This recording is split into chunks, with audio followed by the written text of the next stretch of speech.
National Consulate General of Texas, Dr. Marvin Edwards, is with you at the floor. Gratitude. Gratitude. And Islam. And gratitude for opening our meeting according to law. Islam. I am Divine Minister Dr. Marvin Edwards Space, Consul General, Texas Territory, rising, giving all praise to the great God Allah, Father of the universe, and giving highest honor to his prophet, our prophet, the Prophet Noble Drew Ali. I give high honors to our North American government, our Act 1, and all of our officials and citizens of the North American government, and everything that is Morris. That's everything that the prophet brought to save us as a nation of people, so that fallen humanity may be saved from the wrath of Allah. I will be reading the chapter of the week, chapter 44, Duty of a Husband, and I will begin. This chapter is to be read first to the husband by an ordained divine minister of the North American government during all marriage obligation ceremonies. The supreme laws of the prophet are now being enforced throughout our land. Ayat 1. Take unto thyself a wife and obey the ordinance of Allah. Take unto thyself a wife and become a faithful member of society. Ayat 2. But examine with care and fix not suddenly. On thy present choice depends thy future happiness. Ayat 3. If much of her time is destroyed in dress and adornment, if she is enamored with her own beauty and delighted with her own praise, if she laugheth much and talketh loud, if her foot abideth not in her father's house, and her eyes with boldness rove on the faces of man, though her beauty were as the sun in the firmament of heaven, turn thy face from her charms, turn thy feet from her paths, and suffer not thy soul to be ensnared by the allurements of imagination. Ayat 4. But when thou findest sensibility of heart, joined with softness of manners, and accomplished mind, with a form agreeable to thy fancy, take her home to thy house. She is worthy to be thy friend, thy companion in life, the wife of thy bosom. Ayat 5. O cherish her as a blessing sent to thee from heaven. Let the kindness of thy behavior endear thee to her heart. Ayat 6. She is the mistress of thy house. Treat her therefore with respect, that thy servants may obey her. Ayat 7. Oppose not her inclinations without cause.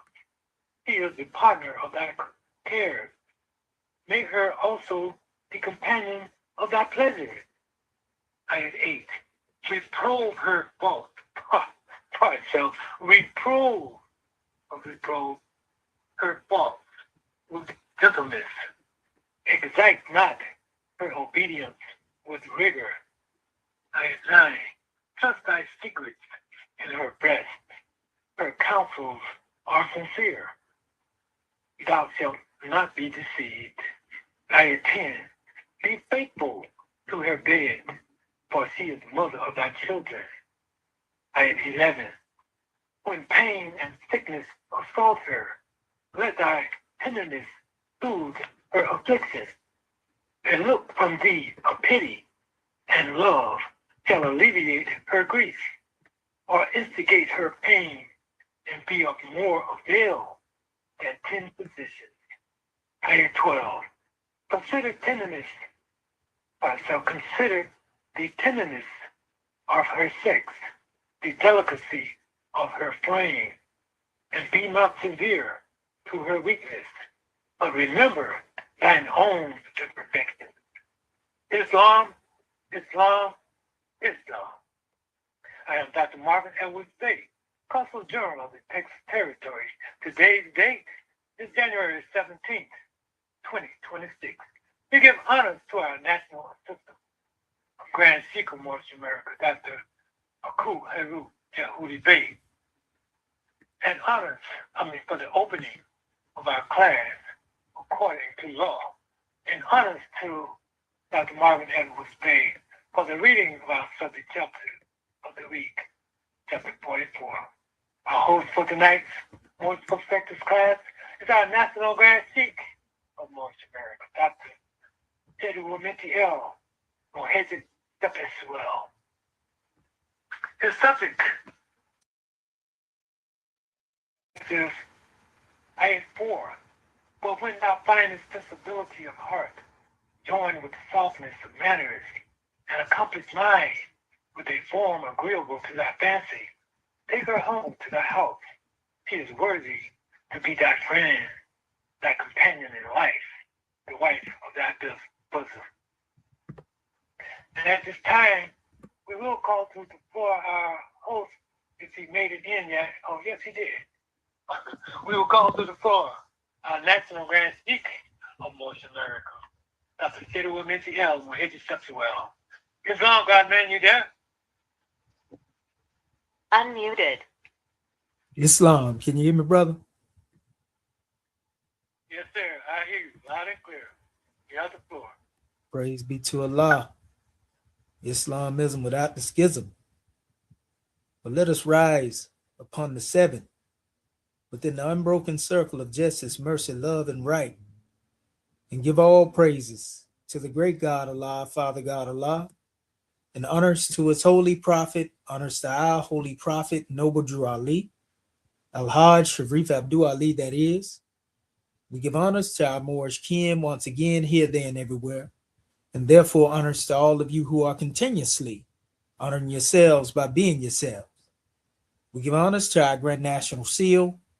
We give honors to our Grand National Emblem, National Flag, Divine Constitution, and bylaws, and honors to all of you who are indeed a living manifestation and personification of everything that our Holy Prophet brought to exhume us as a nation. I want to welcome you to another Moorish Perspectives. Now, I'm your host instructor, Dr. Shahid Imani Al-Mohadi Shabazz El, and my ancient Comedian high name being the same as Dr. Shedawa Minty El Moheji Shepsewell. And we most definitely have a powerful degree of understanding coming forth from our Father's treasures to bring about an unfoldment tonight as it relates to our subject chapter in relation to the duty of a husbandman, and when we get into this special drawing, picking up where we left off, because that's what we like to do. We like to make sure that we lay the foundation in one particular measure, so that we can have a greater understand in the next. This is always being demonstrated. We have a powerful, powerful measure of the understanding to bring on the manifest tonight. Very powerful drawing, and it's going to give us some grand insight if we choose to take heed to it. We have a grand drawing to bring on the manifest. And we just hope that our family have their paper and their pen handy, and be ready for what it is that we have to bring forth, in regards to dealing with the unfoldment of the wisdom, because wisdom speaks from out of the highest plane of spirit life. Mine is doubt of contradiction. So for those who have not shared already, please share the link to this information. Hold up, give me 1 second here. I'm gonna do that myself first and foremost. Let's see here.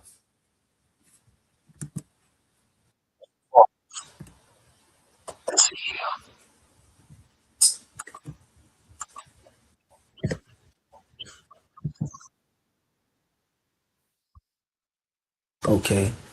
I just had to mute that tab while I get this link to share it, family, pardon self,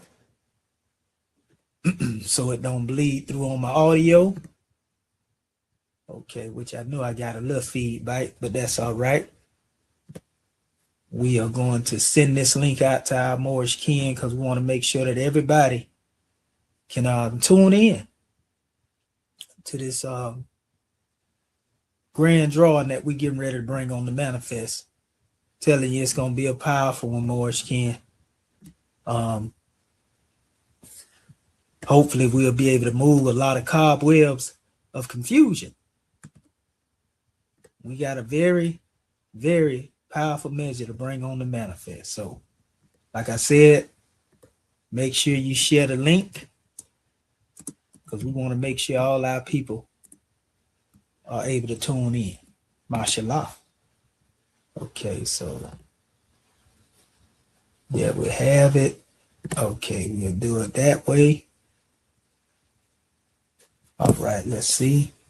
Okay, yeah, so I got that there, and so now I will drop it in a group of two, and then we're going to proceed on with what it is that we had to bring on the manifest. Okay, let's see here. That's one there. Okay. I ain't going to drop it in 2 minutes because if I do, more than likely, they going to think I'm spamming or something over here. At least accuse me of it. Okay, so we'll drop it there, and that's sufficient enough at the moment. And we'll let our Moorish kin put in the work while we demonstrate, you know. And that's a grand thing, Moors. You know, you can patronize just by doing that, just by sharing the link when it comes to dealing with these things so that our people can see what it is that's being demonstrated, you know, by the Muslims. Okay. So, yeah, our subject title is coming forth from our same chapter, and it is coming forth from Ayat 4. But when thou found this sensibility of heart, joined with softness of manners, an accomplished mind, with a form agreeable to thy fancy, take her home to thy house. She is worthy to be thy friend, thy companion in life, the wife of thy bosom. Didn't allow me to put all that in our banner scrolling across the screen, you know, but we'll still emphasize from this standpoint. Let us go into some of the background in regards to dealing with this ayat. Pay attention to the language. But when thou findest sensibility of heart, right? Just letting you know some of the ingredients that you are looking for. What is, you know, what we call the sensibility of heart? You know, in other words, this is what they like to refer to in this new era and time, you know, as a soft girl trait. You know, this is what they like to refer to, you know, so to speak. I don't know why, you know, a woman has to make herself soft, you know, or strive to be soft, you know, when she already is made that way. Sensibility has to do with the ability to appreciate and respond to complex emotional or aesthetic influences, sensitivity, you know. For example, in one aspect, by definition, it deals with the study of literature. It leads to a growth of intelligence and sensibility. You know, this is in reference to Prophet Noble Drew Ali talking about them apples that you give to a particular sister. You know, sometimes you have to give them two. You know, really in reference, the two apples represent the nationality and divine creed. You know, and if she is sensible to this special measure, you know, this would cause her senses to become enlightened, you know, to an acute perception or responsiveness toward the information that she has been given. You see? So this is very important, you know, that one is sensible to the information that is being given. Because if one is not sensible to the information that is being given, then this can cause conflict, later on down the road, so to speak. Especially when the God man, is believing that his goddess, has accepted, the measure of the understanding. Now, without going into a whole bunch of other definitions, I want to touch on, a few words that are similar, in regards to dealing with this language. Sensitivity, sensitiveness, delicacy, subtlety, taste, discrimination, discernment, understanding, insight, empathy, appreciation, feeling, intuition, intuitiveness, responsiveness, receptivity, receptiveness, perceptiveness, awareness, all of these particular measures, are very powerful. You see? So this deals with what we call the sensory stimulant, where one is actually stimulated, by what it is that is being presented to them. You see? If you are not reaching one at this particular level as it relates to plucking the heartstrings, so to speak, then one is truly burnt up from the start. Sensibility of heart. Now we know that this heart is very important because this heart is the true chamber, of deific tie. And we're going to get into this in a second. Now notice it says, but when thou find the sensibility of heart, join with softness of manners. See, long before, there was a so-called soft girl era, like they like to refer to now. It was already understood to be, the nature of the goddess, to have a softness of manners. But when this is joined with the sensibility of heart, and we're not talking about that blood pumping organ, we are speaking of the consciousness, sensibility within the consciousness of the heart of the goddess, to have a softness of manner as it relates to, the sensibility of what it is that is being given by the God man. So this has to be a God man that is demonstrating this a special degree. In fact, the highest degree of understanding. And we can even use the term Aliism, because we know Ali is an attribute of the great God Allah, which means the most high. So that means that the brother has to be operating, from a lofty level of teaching, the lofty teachings. Aloft means high teachings. Therefore, the teachings have to be adept, as we spoke in our last measure in regards to dealing with this chapter. And when they can ascend, together into the heavens of a state of consciousness, this is where they both enter the chamber, of adepts as it relates to their love. And that is special drawing deals with an initiation, that brings them into that deific tie, that you and I tie degree of being one with the great God Allah. You see? But first, this work, remember we said it got to be done both ways, in the brother and the sister. But it says, when thou find the sensibility of heart, brothers, join with softness of manners.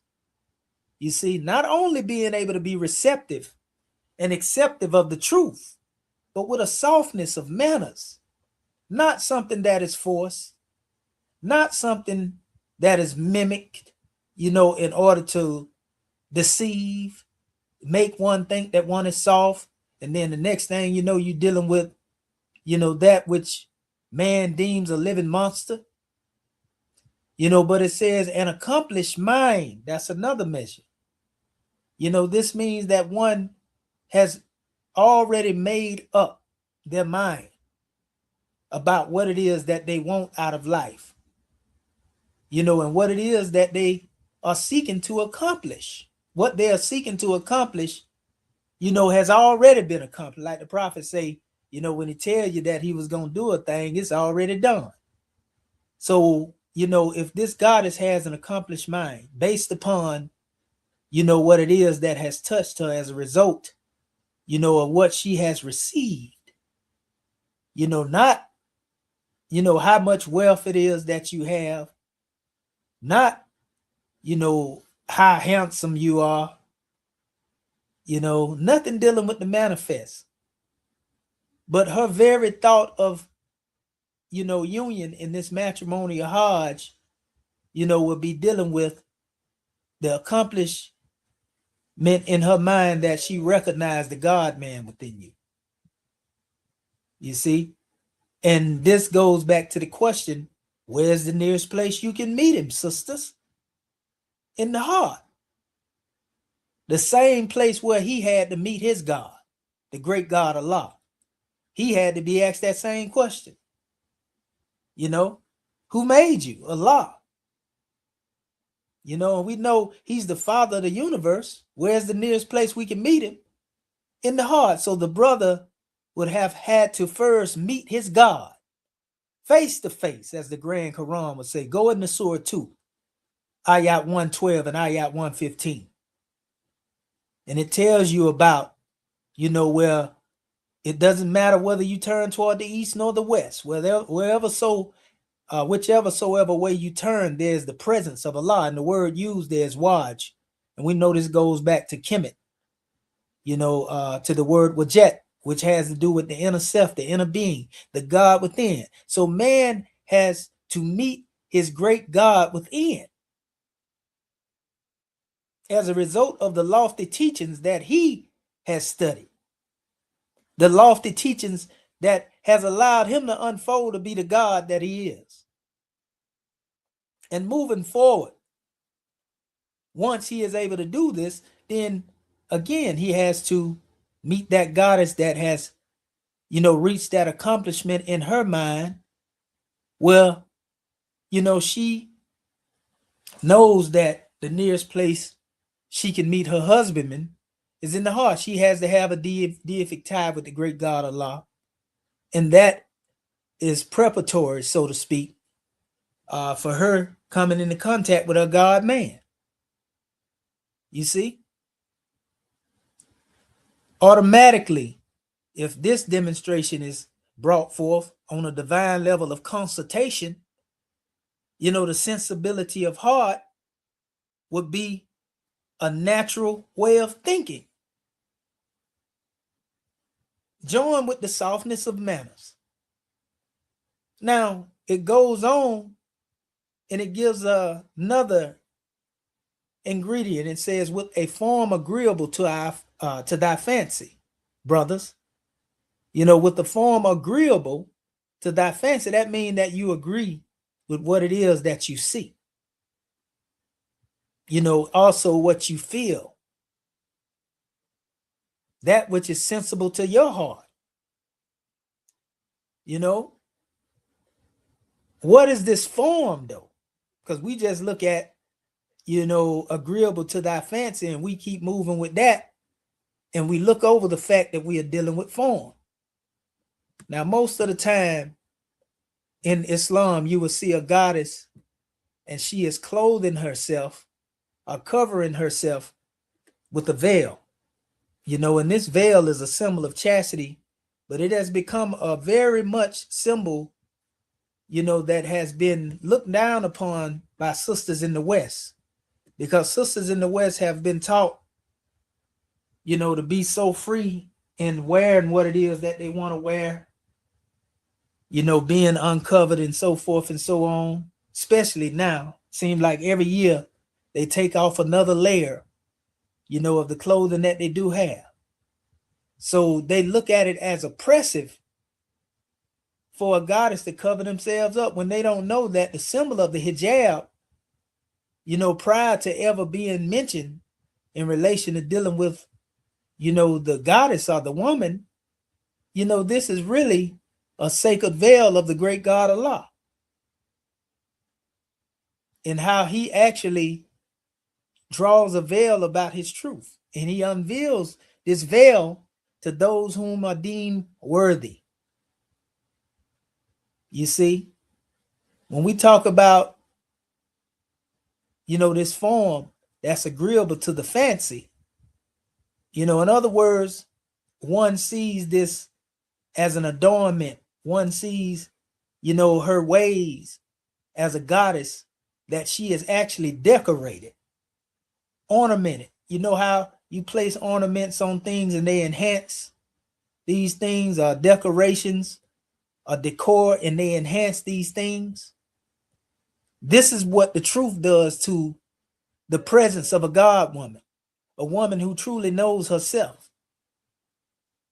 It's one thing to be beautiful when it comes to the manifest, but to have the adornments of knowledge, wisdom, and understanding, man, that adorns the body with beauty furthermore than any form, of cosmetics when it comes to dealing with makeup.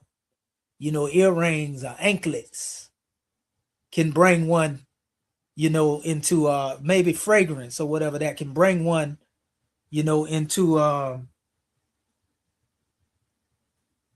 mindset of want to be one with one.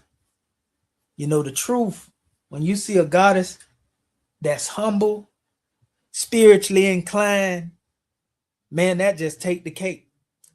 And even if the exterior, according to Rome, or many of our people, what they deem beautiful, is of beauty from the manifest, all of the ornaments and adornments that we're referring to, the decor, as it refers to the character, it personifies, or it, emanates from that goddess, and it can bring beauty out of a goddess. To me, all of our sisters are beautiful, regardless of what features. We're just speaking on, the limitation that the West like to put on a goddess. You know what I mean? Because some of the things we deem beautiful, they don't deem beautiful. You know what I mean? So I'm saying that the character, really, regardless of how one looks on the exterior, the adornments and the decor, the ornamentation, so to speak, is based upon the character. But don't be one, that got an ugly character, because that right there would extract all the beauty that one think that they have away from them when a sister is demonstrating in the low.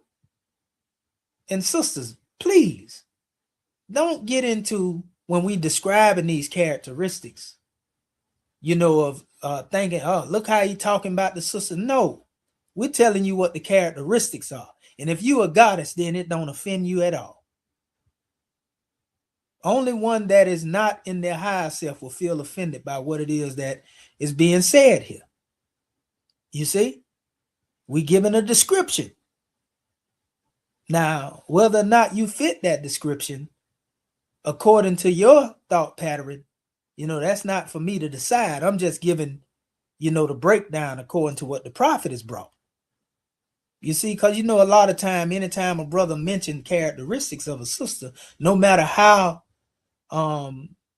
let's say, modest a brother bring them forth, I know this for a fact, dealing with, past companionship, that even if you try to describe things, from a measure to where you are letting it be known that you don't mean any harm, one will still look for the negative in what it is you're saying.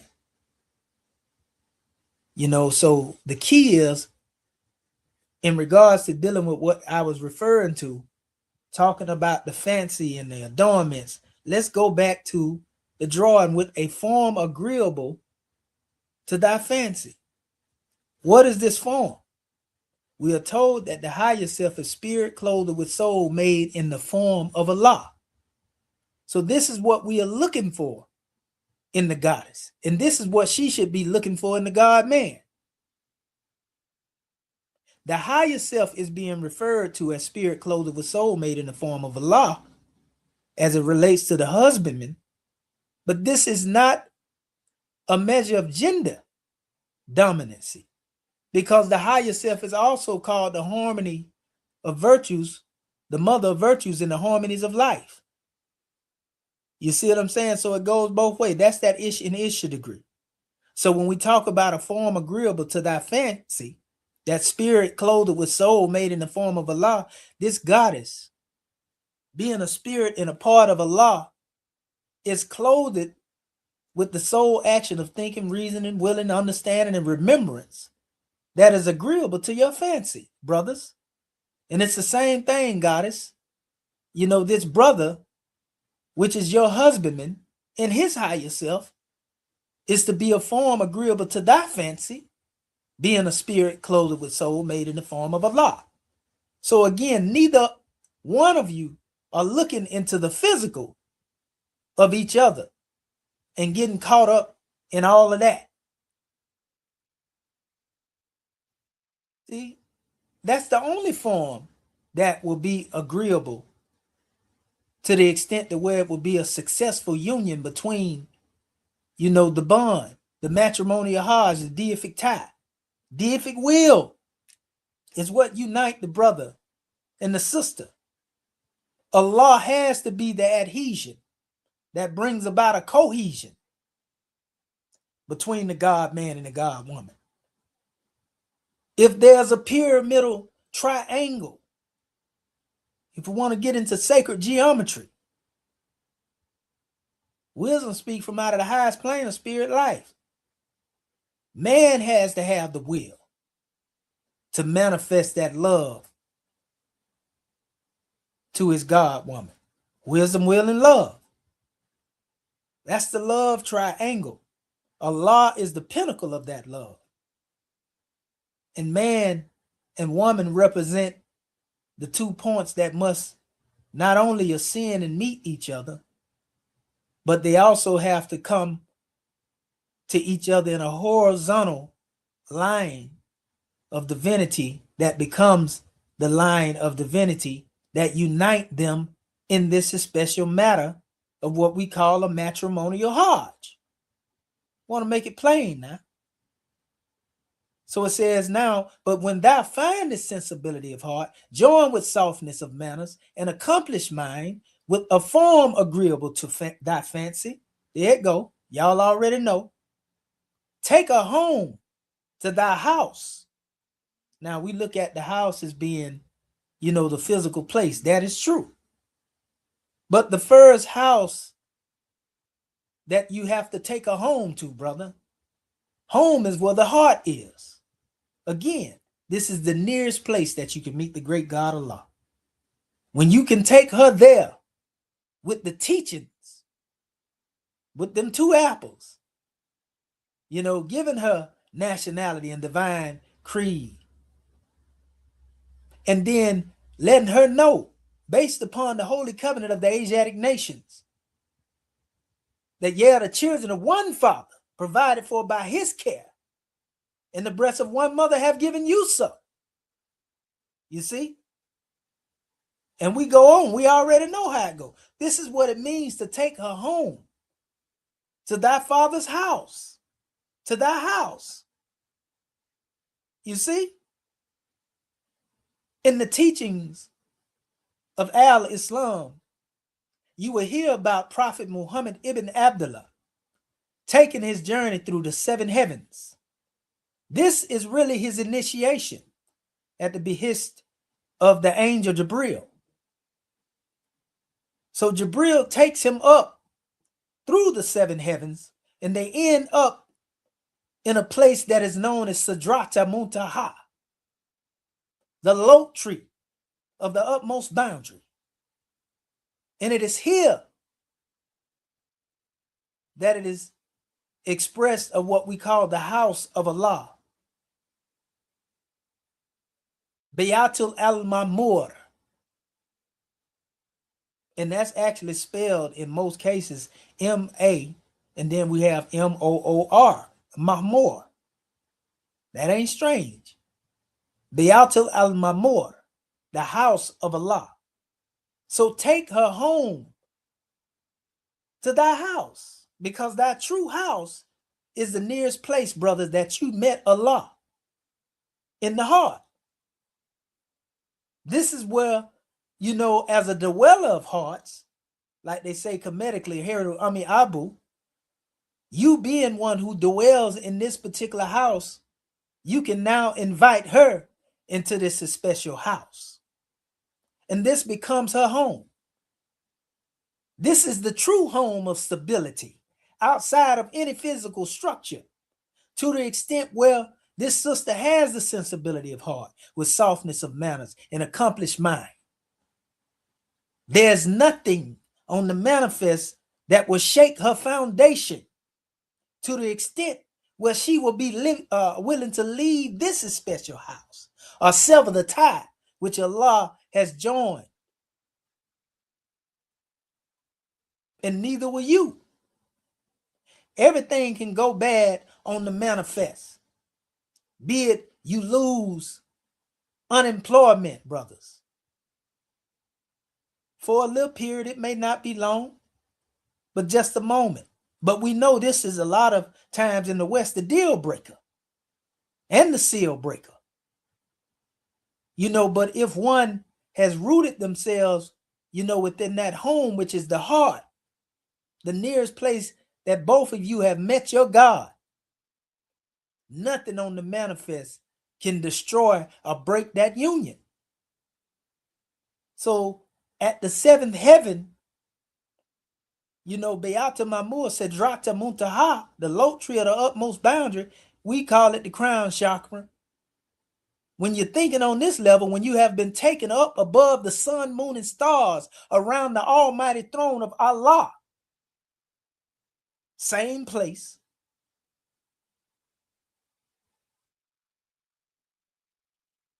In this chamber of you two adepts, brother and sister, don't think that you would be left alone saying that you believe and you will not be tested, because your matrimonial hajj is to prepare you. That's why we go through various degrees. It prepares you for the testing ground. These are not just brotherhood tests. They are sisterhood tests that take place as well. We see that there are a lot of Moors in this era and time that like to talk about what they refer to as Sister Pearl Drew Ali's Sisters Auxiliary. And a lot of them are trying to imitate Shrineism and Masonry as it relates to the daughters of Isis and Eastern stars. However, ones carry, a name, because of the way it sounds. But if we only knew the faith that our Sister Pearl Drew Ali had, when it come to dealing with walking with our Holy Prophet, and we're going to let our Grand Secretary of State and National Treasurer, demonstrate that when they get their measures,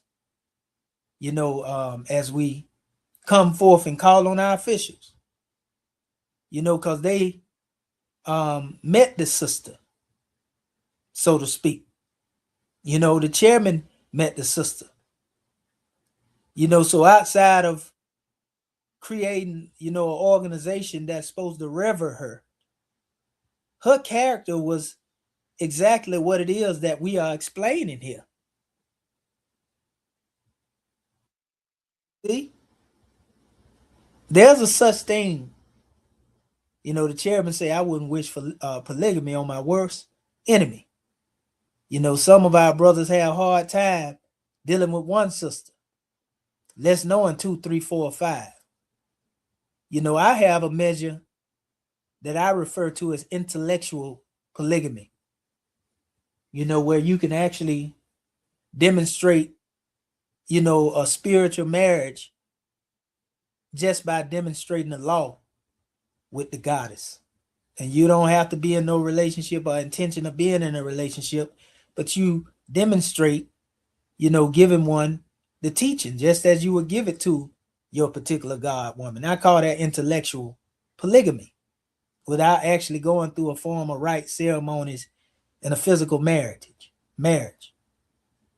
There has to be a marriage tie, though, between the great God Allah and the goddess first and foremost. In other words, dealing with, as we expressed it earlier, Aliism, the goddess must first become the companion of the prophet, the companion of the great God Allah,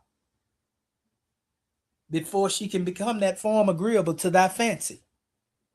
Just as you, brothers, in no funny way, you too have to come into a marriage with Allah and the prophet. You have to become married to the law. I'm going to show you something in a minute for those who are sitting here on this panel with me that's going to get this grand drawing. So when you have taken her home to your house, remember, home is where the heart is. You are the dwellers of the heart. She is worthy to be thy friend, thy companion in life, the wife of thy bosom. What is the difference than there being just a wife dealing with the marriage of convenience?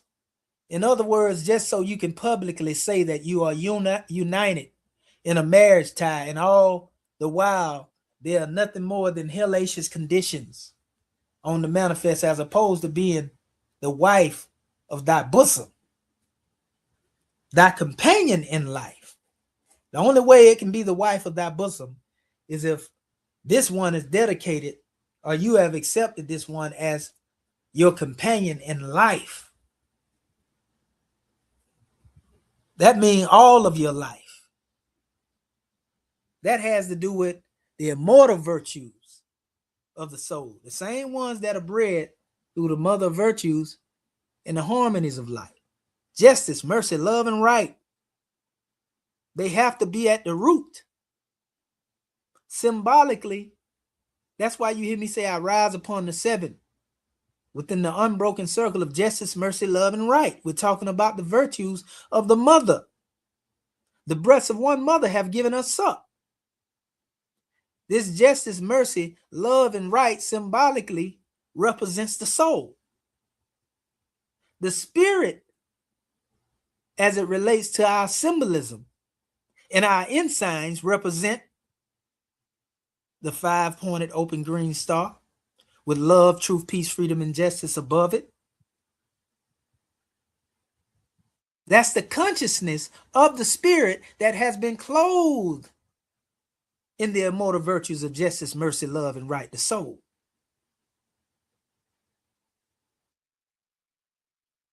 And it is the same when it comes to our grand national seal. At the center of the union becomes the seven. Remember, this is that seventh heaven I was talking about that Muhammad went to.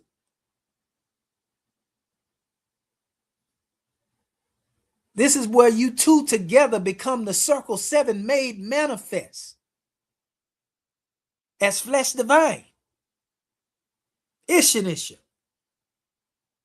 You see? So that grand national seal is also expressing at another degree. And the same thing when it comes to our grand national emblem, the crescent and the star. You can see that the crescent is cradling the star as a representation of the process through which man manifests from the womb of its divine mother. So see, this is reciprocal when it comes to this drawing, but yet you see the same quadrants on the manifest: justice, mercy, love, and right. That's the guard. Justice, mercy, love, and right. That's what it means to be clothed in your soul actions so that you think along the lines of justice, mercy, love, and right, brothers and sisters. So that you will along the line of justice, mercy, love, and right, brothers and sisters. That you reason along the lines of justice, mercy, love, and right, brothers and sisters. You will along the line of justice, mercy, love, and right. And you remember along the lines dealing with love divine as it relates to justice, mercy, love, and right. You see? Powerful drawings, powerful degrees. Now let's go a little deeper into this. I'm going to share my screen real quick. And this is when it's finna get good. This one is getting good, family. Okay. Let me share the screen real quick, because I got a very powerful demonstration I'm getting ready to bring forth here.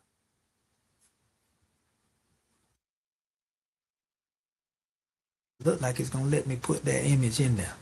Oh, yeah, there we go. I ain't even got to change the screen. So if you look here, you know, we rendered an expression, you know, of the prophet, you know, stepping out upon the rock of salvation. You know, we know this demonstration deals with reference, you know, to the angel in the book of Revelations, you know, stepping out, you know, upon the earth, having 1 foot upon the land and 1 foot in the waters. If you look at this, you see that I, you know, rendered it as having the goddess, Sister Pearl Drew Ali, as his goddess that he's bringing out, you know, from the cares of the world. You see, and you see upon his thigh, the leg that he is stepping upon, the rock of salvation. You see, this is the prophet. You know, we see humanity, you know, is written across her torso. And this not only represents, you know, the degree of the breasts of one mother have given you suck, but it really represents humanity as a whole. It's saying within the Moorish goddess is all of humanity. All of humanity has come forth from the Moorish goddess. This is why we come forth to uplift fallen humanity. Yeah, start with us being who we are as Moorish Americans, teaching our people their nationality and divine creed and learning that, passing that on. But once we do that, we have to realize that the great God Allah instituted laws for the government of the world. This goes and extends into what we call the capital empire and dominion. Not only do we deal with the Holy Covenant of the Asiatic nations, but we have to also realize that there's a measure that we have to start with by uniting the Asiatic states. And humanity is included in all of that. The prophet has literature in relation to the humanities and our social duties. So symbolically, when you uplift that goddess, bringing her out of the cares of the world, she has become, you know, fully equipped, just like that Bactrian camel of endurance. Fully equipped, saddled and equipped for the journey along the way.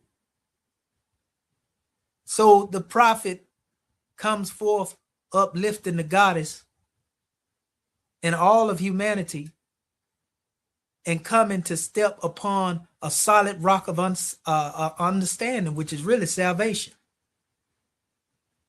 You know, we say salvation, our God, unity. That symbology has to do with our holy prophet.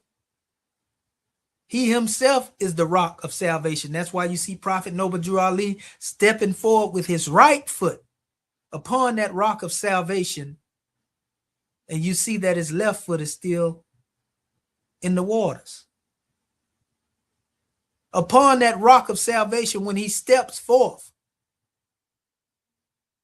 he's stepping forth with right intent, right action. You know, we can say right thinking, willing, reasoning, understanding, and remembrance.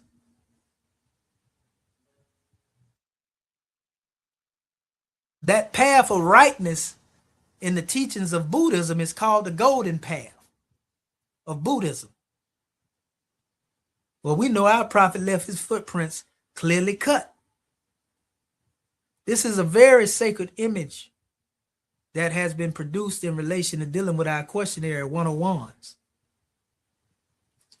Why is it necessary that this also have to do with the book of Revelations? Because it lets you know our holy prophet is the seventh angel. It lets you know what it will take to uplift fallen humanity in these end times and the fulfillment of the prophecies. You see?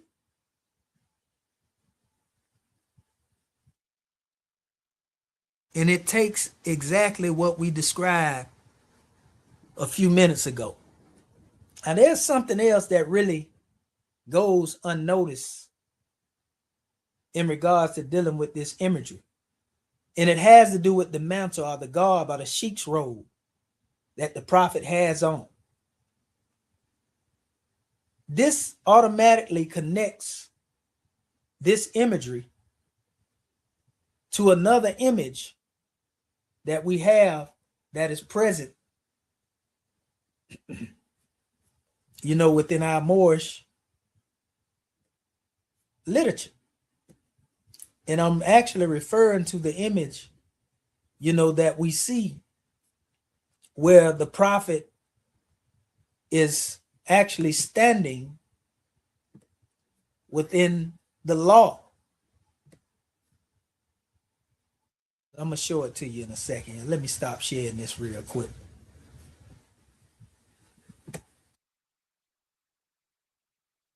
And give you another image. This one here. Okay. So if you see the image that we have now, that is up here, in this particular image, you see the prophet is standing here with his hand over his heart. Many of us may not pay attention to it a lot of times, but what we find is that, you know, truthfully, the prophet is demonstrating an angle. You see him standing with his feet, both his feet planted firmly. You know, and if you really paid attention, you know, this really forms a 7. Just as his waist sash forms a 7, a circle 7. You know, like they speak in the Piscean records, you know, having your waist girded about with the truth. You see? In regards to dealing with this drawing, though, this garb is the same garb that he has on in the garb that was expressed when he had the goddess in his arms coming out of the water. So there's a connection that is telling us that he stepped out from the cares of the world to manifest the supreme laws. These are the things that he begins to educate. The God man should educate his goddess with the laws. These are the laws that govern the house of the great God Allah. The 7 acts. You see? So when it comes down to dealing with this special expression, man, the God man of Moorish America, has to embody the principles of the divine constitution, the supreme laws. He has to unfold. You see? But that unfoldment comes forth only after he understands and comprehends what it means to demonstrate salvation, our God, in unity. Salvation meaning his understanding of Prophet Noble Drew Ali being a savior and a servant of humanity. There you go. Those whom he came to uplift, whom we came to uplift. This is salvation. Our God is Allah, and our unity is us as a nation. And that's symbolic through the hand clasp. There's a hand clasp that brings us into a deific tie with our holy prophet as it relates to the meeting of the minds. Well, we take his hand within our hand, and he takes our hand within his hand. Because remember, the hand is symbolic to the mind due to its ability to hold, to mold, to shape, to obtain, retain, obtain. You see? Our God, there has to be a hand clasp of unity between us and the great God Allah. We see comedically that the great God Allah has allowed his rays of light to shine forth, from the eye of Heru or the eye of Ra, and at the ends of those rays you will see hands that are reaching down in various directions. This is because regardless of where you come from, whithersoever you turn, there's the presence of Allah. To each of us is a goal that Allah has guided us to, no matter what nation we come from. So if you can find a God woman, and she might be a Buddhist or a Hindu, or whatever it is she claimed to be, if she really living by that, then she is enough to be agreeable to your fancy. We ain't gonna just say this goddess has to be limited, to just being here in, the government. You may be able to guide her and bring her into that if she has a supreme understanding of where she is along the way. Then she would automatically be sensible, to what it is that you're giving her. Is she really a true Buddhist? If she's a true Hindu, a true Muslim, or, whichever one you're dealing with. You see? In unity, there has to be a deific tie between you and your people. Your hand has to be in their hand willingly, and their hand has to be in your hand willfully. So when you understand salvation, our God, unity being the prophet, Allah, and your people, if there's a strong deific tie in the God man to these three things, their prophet, their God, and the uplifting and salvation of their people, then there's nothing that can break that bond of unity. It could never be considered a bond of straw. See, I hope that I'm making myself plain, Morris Ken.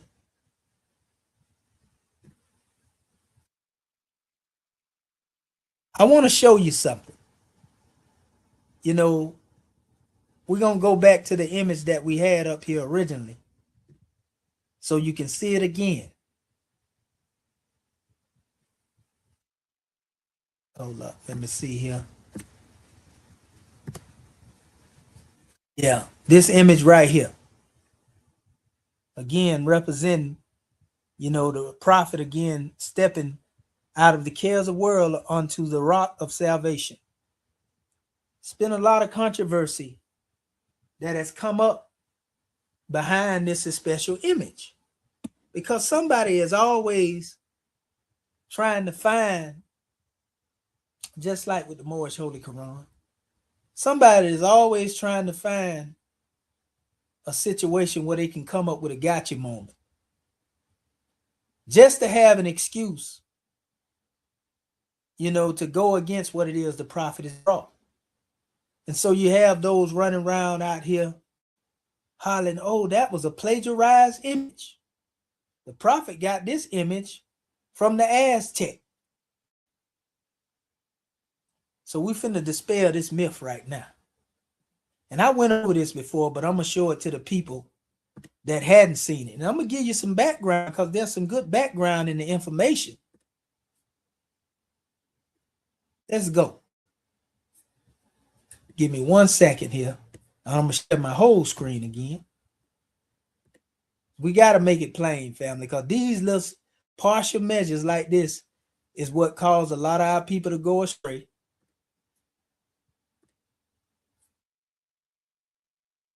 Because they go to following up behind this nonsense. Watch this. Okay, so we're going to share our entire screen now. Okay. Now that we have the entire screen left up here, this is the drawing we're going to bring you to. This is the image that many or some among our people who have tried to accuse our prophet of plagiarizing the image, of stepping out of the waters from. Now, there's some very powerful information behind the story of this information here. We're going to touch on that as it relates to dealing with the God man and God woman. But I would like to say, in order for this image to be plagiarized by the prophet from someone else, it would have had to exist before the image of the prophet. And we see that this image, as you see it now, isn't the same image of our prophet. We see Aztec standing with a woman in his arms, similar to the way our prophet was with Sister Pearl. But you see both of his feet on a rock, and he's not stepping out of water. That's not water behind him. We're going to tell you what that is in a minute. But this is called the Grandeza Azteca. And this is the actual image that was created by Jesus Helguera in 1942. That's over 2 decades after the prophet had already came up with his questionnaire. So we know the prophet's questionnaire in that image predates this expression. And this is speaking of the legendary Aztec warrior, Popocatépetl, and he is returning home to discover his bride being dead. Now, there are various different images of this drawing out there, where they have come up with this. And you can see here, if you go into images, they got a whole bunch of them. You see? They even got some more recent versions of it. You see the Aztec warrior carrying the woman. Neither one of these is showing him stepping out of any water, carrying this woman. If anything, we could actually say that this Aztec artist, the artist who created the image, could have been inspired by some of the imagery of the prophet, since the prophet did it first. And I'm going to go into the scenery and some of the history in regards to dealing with this drawing. Here's a drawing of it, right? It speaks on exploring the Aztec warrior, holding a woman, meaning symbolism and cultural significance. Right? It says the image of an Aztec warrior holding a woman carries profound significance. Now, we know that there's some connection between Aztec and Moorish culture. But it says, weaving together themes of strength, protection, and cultural identity in the rich tapestry of Aztec mythology and history, this powerful symbol reflects the dual roles of warriors as both fierce protectors of their people and nurturing figures within their families. Now, that's something that can be universally adopted, because we as Moorish men are warriors that are fierce protectors of our people. Remember, we talked about salvation, our God, and unity, and the nurturing figures within our families. You can't have a nation if you don't have families. And vice versa. You can't have families if you don't have a nation. These are the primary pillars of building any community. Understanding this imagery goes beyond mere aesthetics. It delves into the values and beliefs that shape Aztec society. The warrior's embrace of the woman often signifies honor, respect, and the intertwining of life and death, a core aspect of Aztec spirituality. By exploring this captivating symbolism, one uncovers the layers of meaning that resonate with the complexities of human relationships and societal roles. It goes into the overview of Aztec culture. And it says Aztec culture is rich and complex, characterized by a hierarchy that influences every aspect of life, including gender roles. Predominantly men occupied roles in warfare, while women primarily engaged in domestic and reproductive duties. If we go into our chapter in relation to dealing with, these measures, we can concur with this as it relates to the role of man as the provider and the goddess place, in the home. Act 7. This division of labor reinforced the understanding of strength as a masculine trait and nurturing as a feminine quality. So we know in the Grand Quran, Allah said that he has made man and woman, but he has made one stronger than the other. It's certain things that men can do as a result of their strength that women just can't do. That is not taking a shot at our sisters. Try to put them out there on the manifest in some real hard labor that a man go through. Where they got to lift a whole bunch of pounds of certain things. Or it demands some hardcore activity out there. A sister ain't gonna last long in that environment, brother. And sisters, you know that I'm telling the truth. There's certain things mentally that a man is able to uphold that some sisters may break down in regards to dealing with. We know this just by if a sister gets sick. She will become the weakest thing in the world and look for that nurturing from the God man until she get well. Just on various different aspects of things. This is just the way that ones are, made. This is how we are made. It says, despite woman's exclusion from military roles, certain goddesses in Aztec mythology possess attributes associated with warriors. We've seen warrior queens in Africa. No doubt about that. We don't deny that. Among the Dahomey, we can go amongst various tribes. There were warrior queens. The prophet spoke of the goddess Candace, who was a warrior. For example, Zaquicetl, revered as goddess of love, flowers, and the arts, appears in the Codex Cospi, adorned with shield and arrows. This depiction symbolizes her dual nature, reflecting both beauty and the potential for destruction. We seen the goddesses Sekhmet and a whole bunch of them in Kemet when it comes to deal with. So we ain't denying the warrior role. We seen some of the roles of the warrior women, in this new era and time. And your sisters like Harriet Tubman,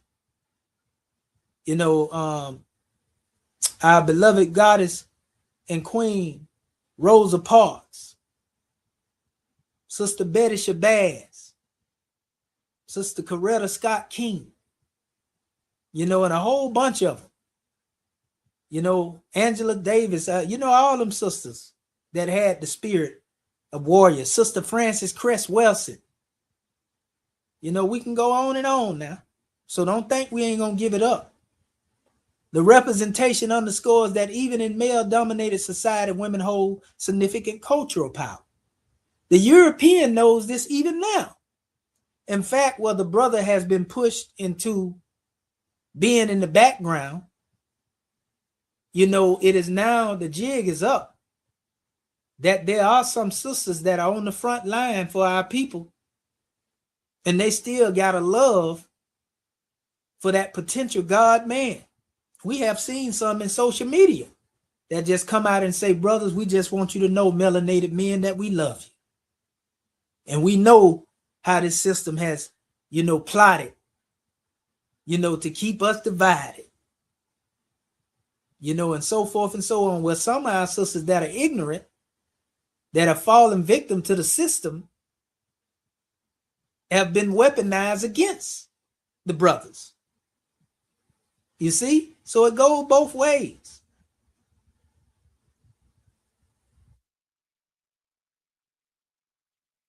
We want to give honors to that sister out there right now.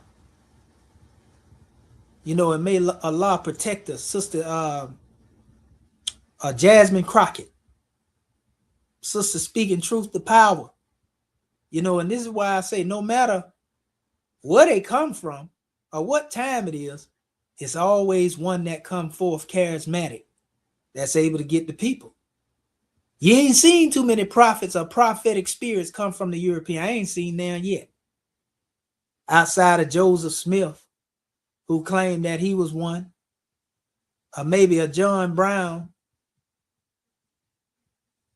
degree, but they really wasn't in the aspect of prophetic that we look at prophetic. These were just sympathizers and supporters of the cause. Possibly even reincarnated ancestors that came through these wands.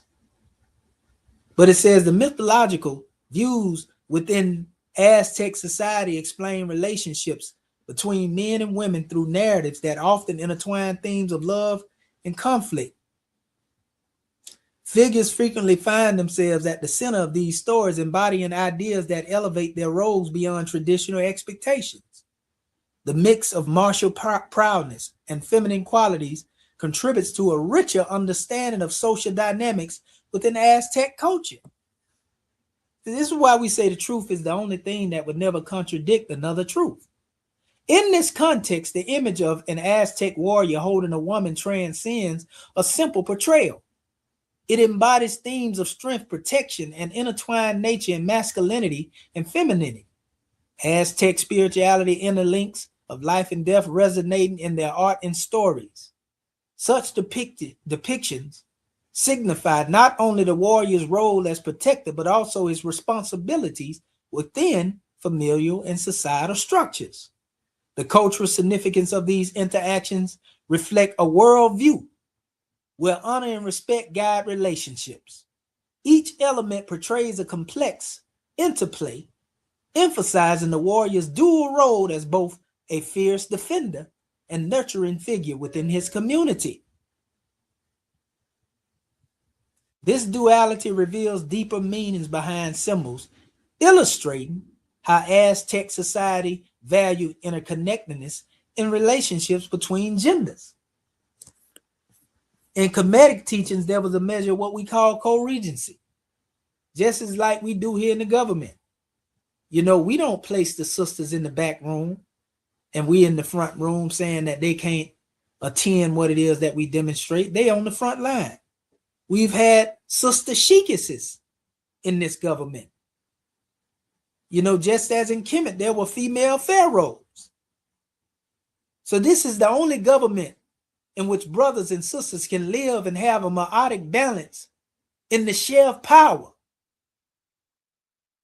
eradicating the ego, the male ego degree.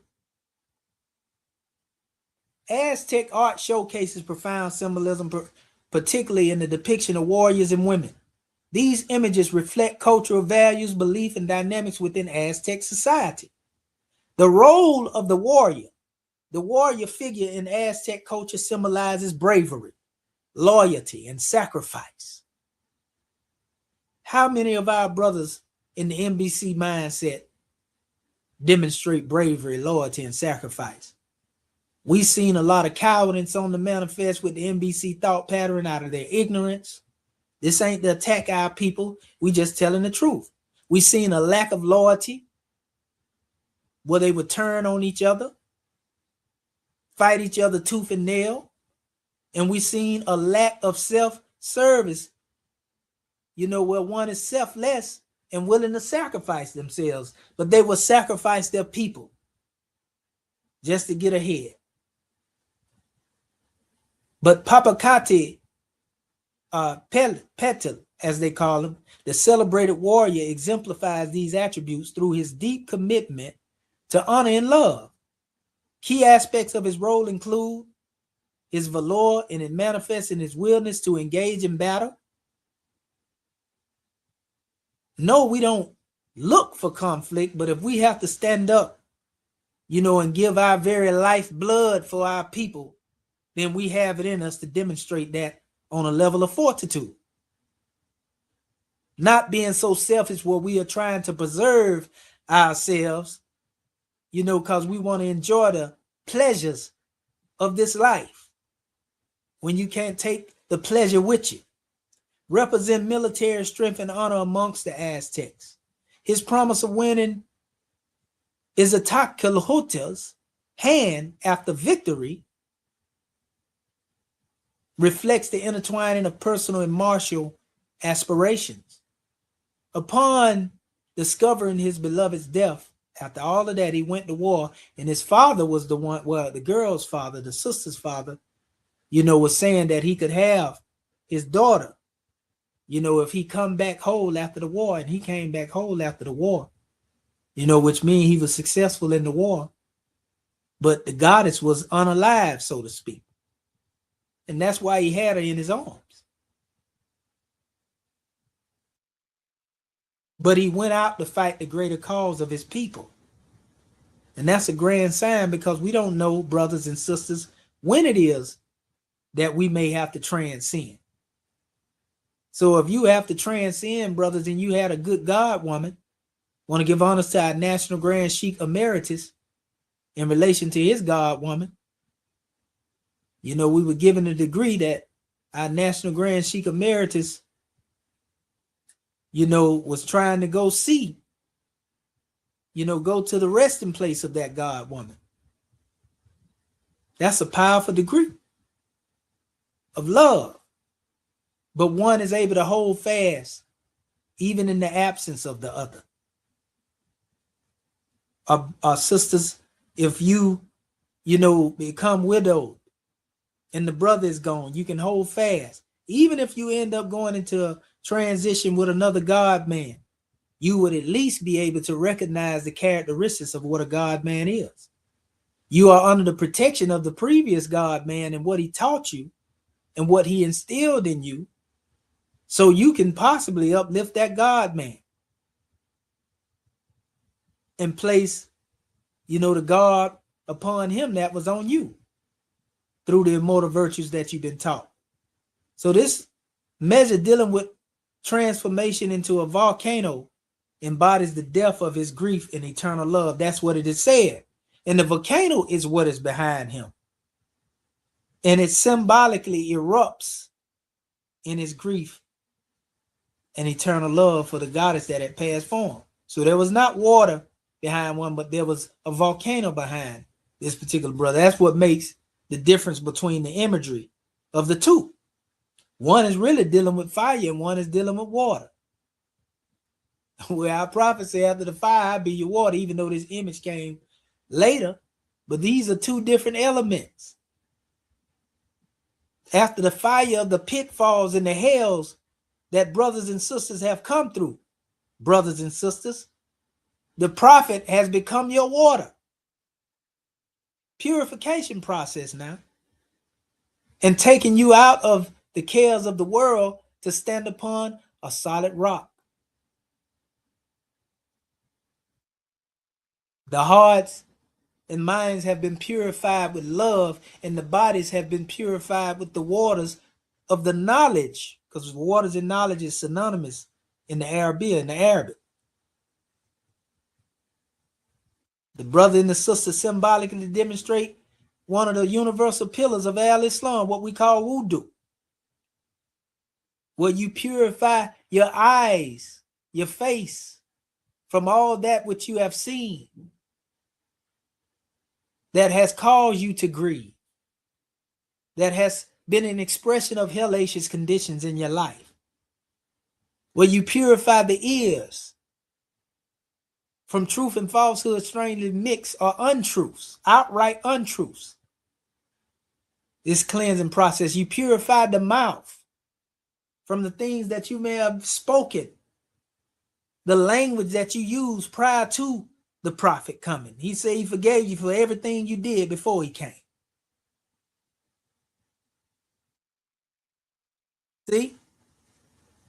And you purify the arms and the hands, all the way down to the feet, the arms and hands, dealing with, seizing them things that you ain't never really have no business trying to seize, or coveting something that didn't belong to you, where you were willing to take it by force. Brothers and sisters, like I said, dealing with the feet, purified, your feet from the paths that you have walked in that were not of the paths of righteousness. Where you found yourself in situations where you created conditions you couldn't govern, based upon going into environments that were not conducive to the higher self. So all that being said, the symbolic purification of the wudu process, of purifying the body with water, in all actuality, this is cleansing one's essence, so that they would demonstrate through their 5 limbs, arm, leg, arm, head, everything that has to do with spirit clothed with soul made in the form of Allah.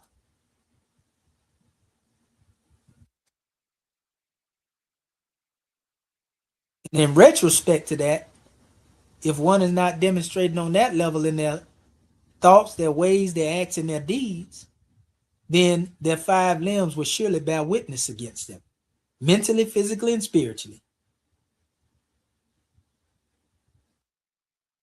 This is the Allah that will bear witness against you, or bear witness for you, based upon where you are along the way. So it says these elements demonstrate the duality of the warrior's role in Aztec art, both as a fierce protector and figure of the profound emotional depth. Women in Aztec, a representation of women in Aztec art, symbolize strength, beauty, a cultural significance often intertwined with the warrior's narrative. Essential points regarding their respective representation, dealing with the woman like is Takli Hotel, exemplified the idea of beauty and love, represent the emotional motivation behind the warrior's actions. The female figures frequently appear in myths, showcasing resilience, agency, as seen as the goddess Azoki Quetzal,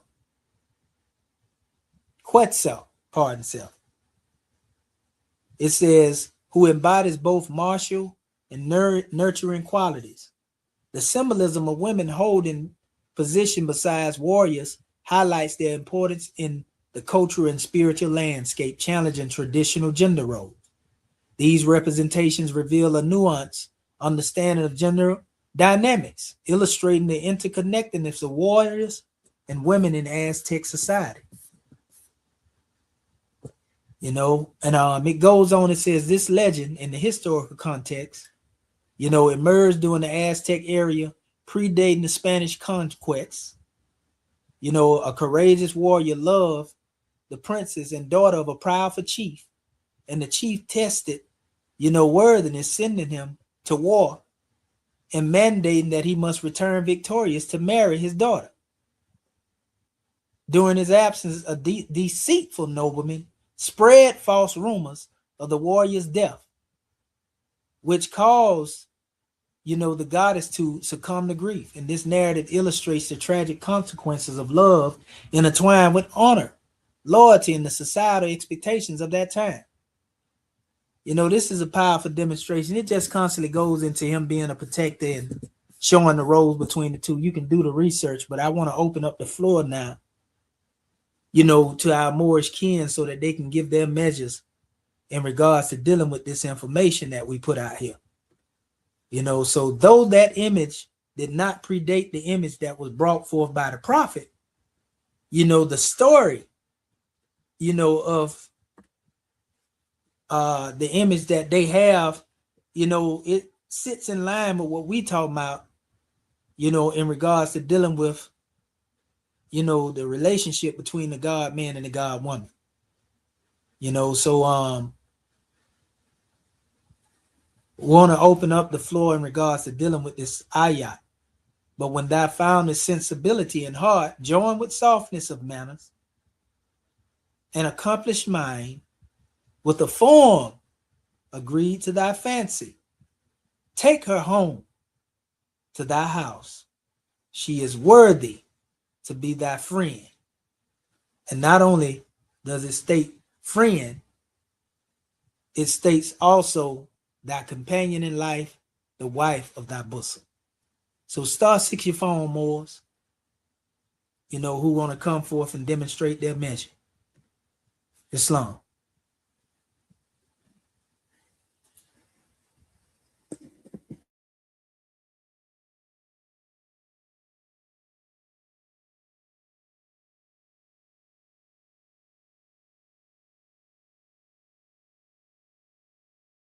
Yes, sir. Islam.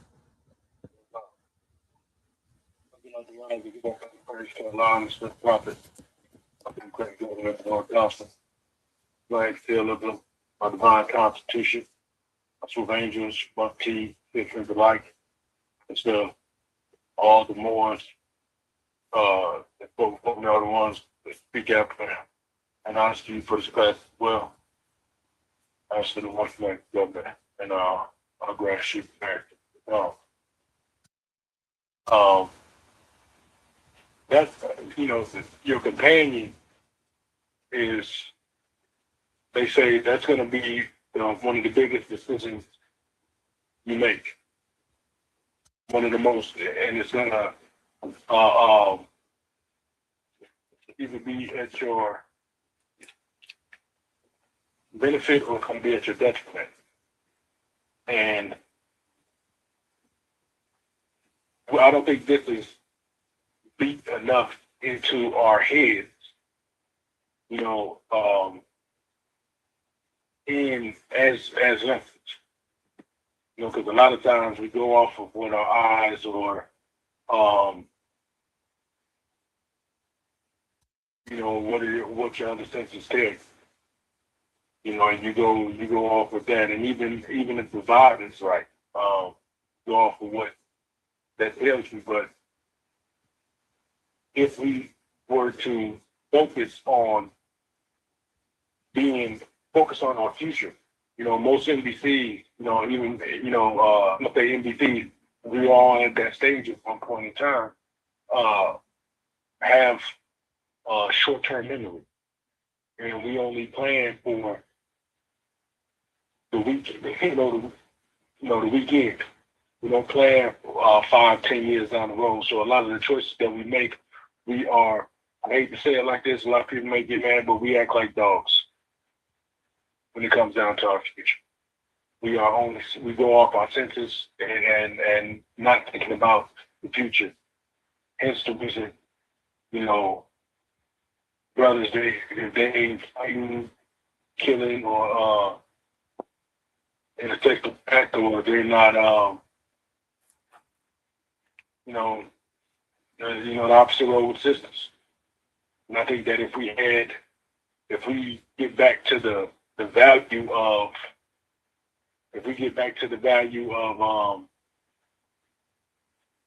that unity, then family would be more of an important role, and we would have what the prophet brought as a baseline for choosing a future partner. And a lot of times, one's eyes get bigger than they understand,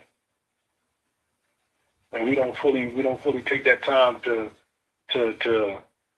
vet or one that ourselves.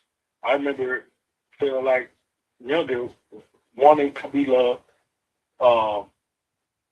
feeling like that.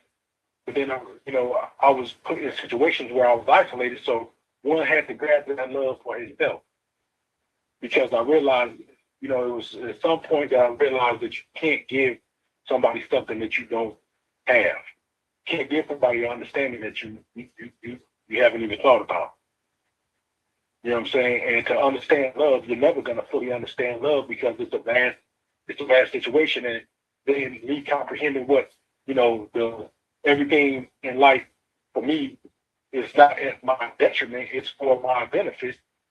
That means all the good and bad.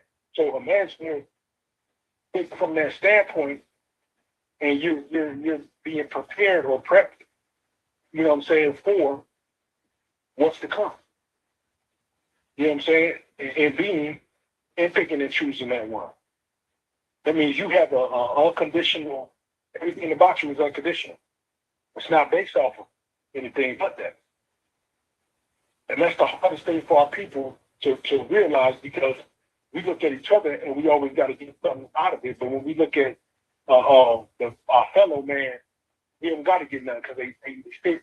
And this is where I like the party line plays.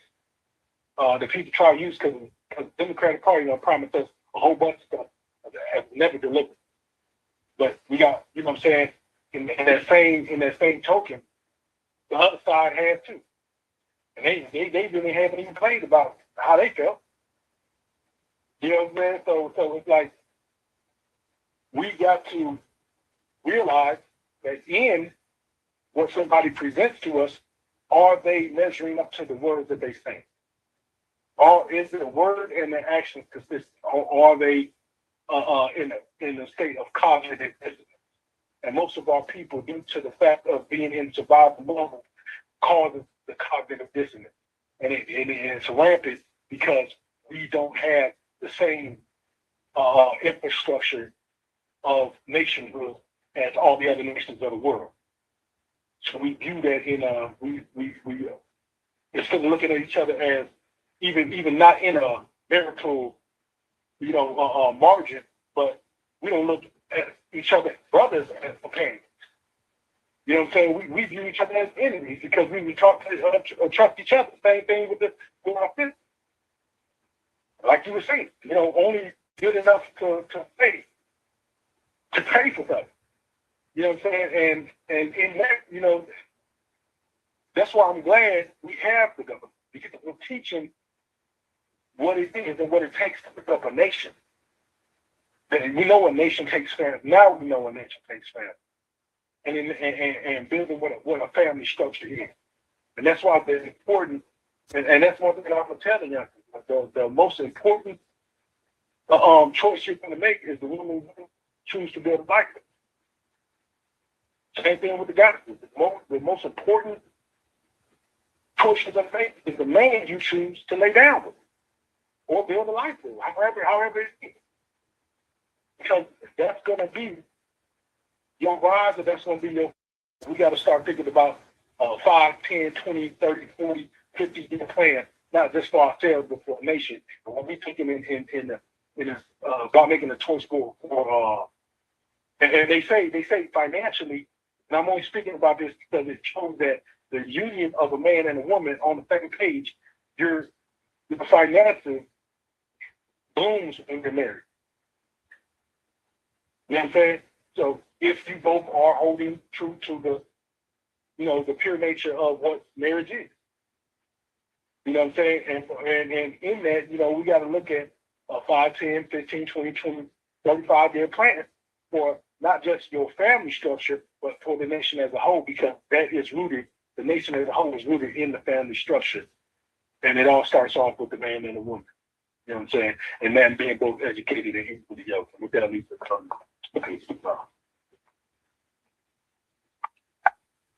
Islam for the measure, brother. And that's why the prophet said he forgave us for everything that we did before he came.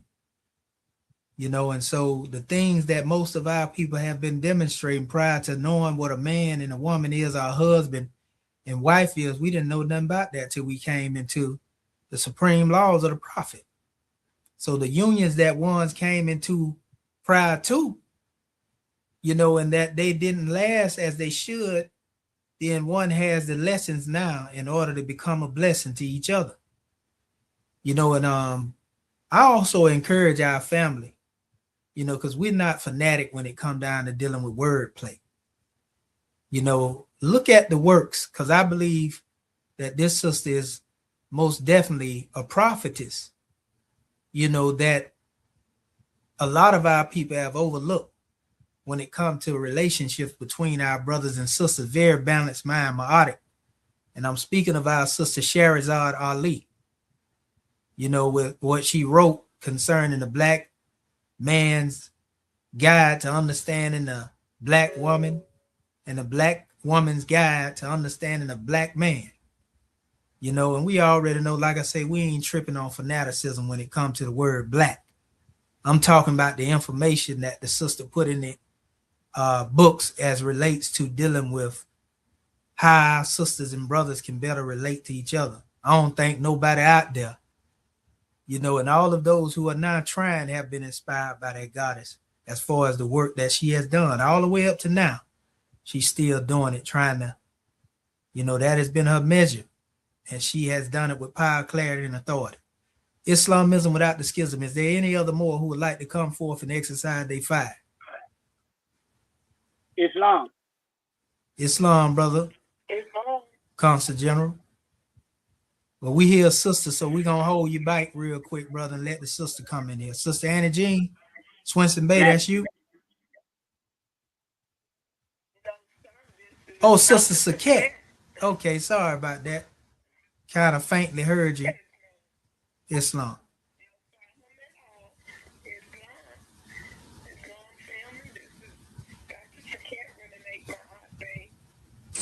All right, I give highest praises to our great God Allah.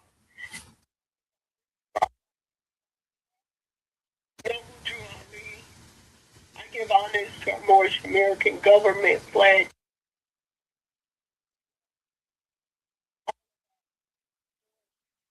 Officials and executive rulers, Royal Council, my Moorish camps. I give honors.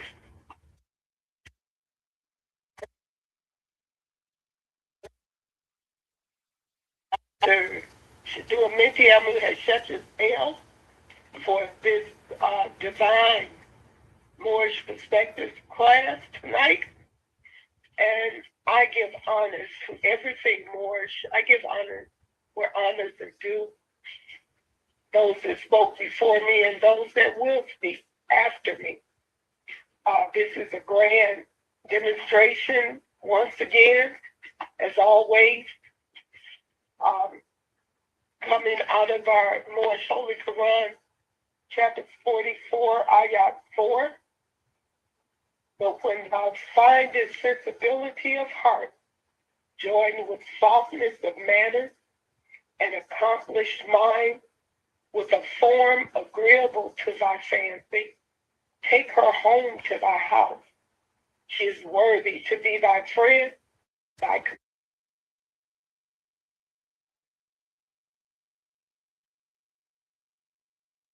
that is not what we're looking for when we're looking for companionship. If we're truly looking for a life partner, someone that will be compatible with us. This ayat, to me, describes what Allah has blessed us with in the union of myself and my twin flames. And no, we are not perfect, but when we have these divine orders, should I say, of finding someone to join and be in union with, you can make it through anything.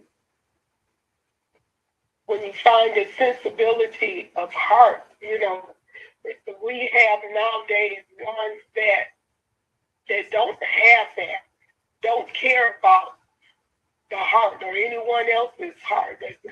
Ones are selfish, taught to be selfish, and give me this, and willing to give back, having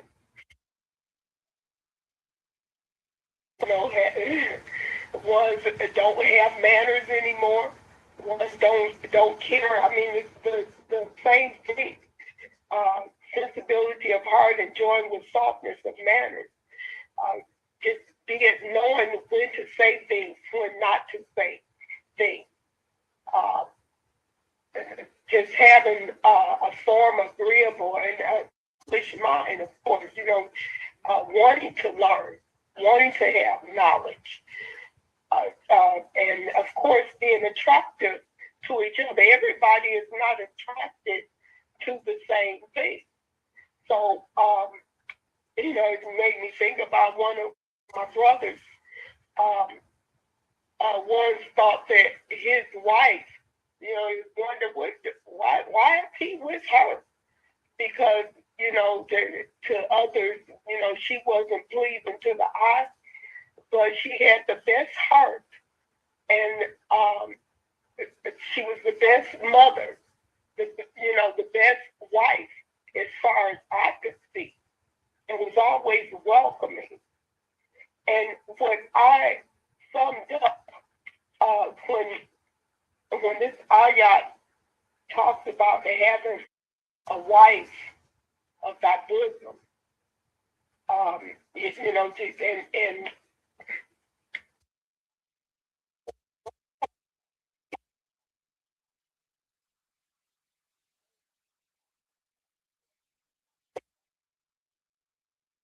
when you take a wife home,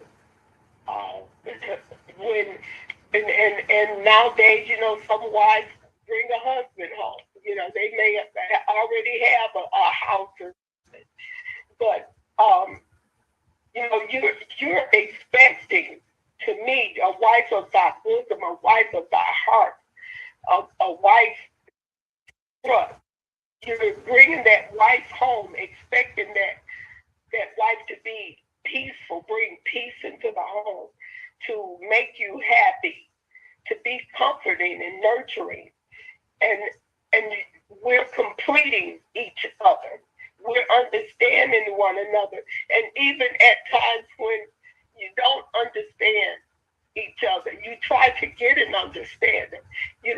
Communicate and ask for understanding. What did you mean when you said that? Go into depth and discuss, and you don't have to agree on this all the time, but have an understanding of each other. Why ones act the way they do sometimes in these, study self. It goes back to studying self. If we don't know why we're doing a certain things, why or how should anybody else know why you're reacting or doing something? Being compatible with each other is important, as important. I was in a relationship in a marriage, and I got married. I was in the church demonstration, and I figured that this one was right and righteous because we met in church and he was in church. I was far from the truth. We weren't compatible. And being in church and being at the time a believer in Christ was the only thing that we had in common. There was signs and symbols that I thought was for, to take in, of course, because we had the same number of siblings in our family and all that. I think our mothers were the same age and all that. But when it goes deeper into that relationship, I didn't feel free in that relationship. You should feel free. You shouldn't feel like you're in bondage in prison when you have a relationship. Um, you mentioned that picture of the prophet, the one with the right foot on the rock and coming out of the water. Being in right stand, symbolizing being in right standing. In right action and reasoning and upright, and basically having our divine principles about them. And you mentioned about having no cares of, the ones shouldn't be so bogged down with cares of the world, and there's a lot of them out there now, and bringing it into the home and making it affect a relationship, how you communicate, or one want to beat one upside the head because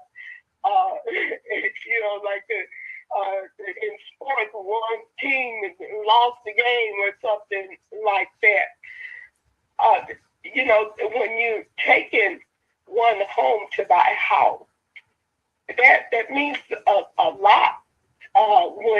It made me think about too when one's talking, when they're in a relationship or beginning a relationship or something, it means so much when one is meeting the other's family. That's really big. Oh, he's gonna take me to meet his family and all that, but some ones don't feel free to be themselves when that happens.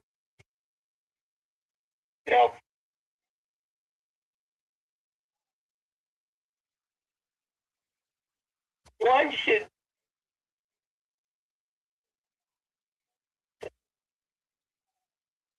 the wife should be healing. The husband should be healing as well.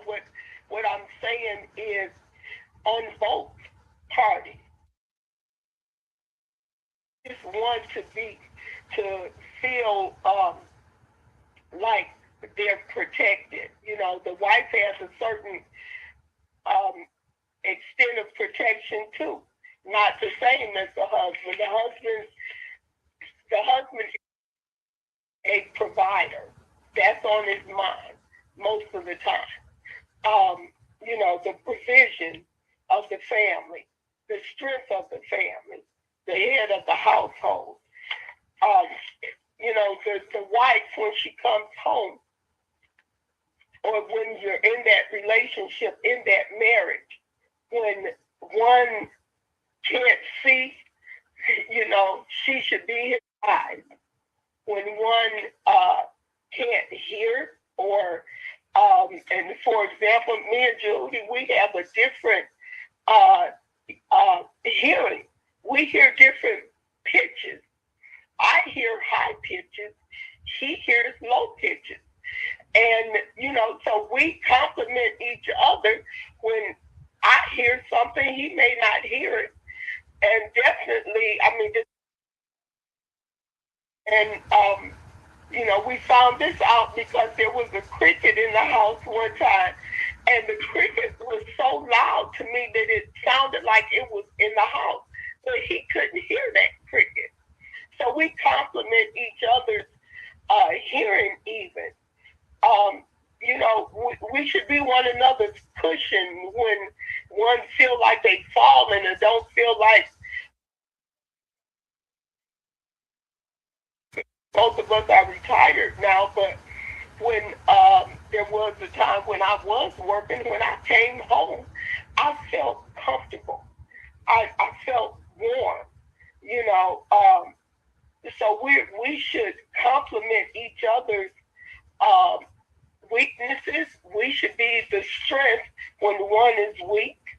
When one is hungry, I'm going to feed them.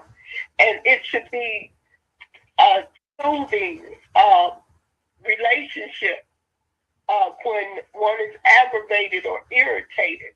One or the other should soothe that person. and balance is just important in the home. It's balancing things out, you know, and a lot of times things get chaotic, and whatever is needed to balance out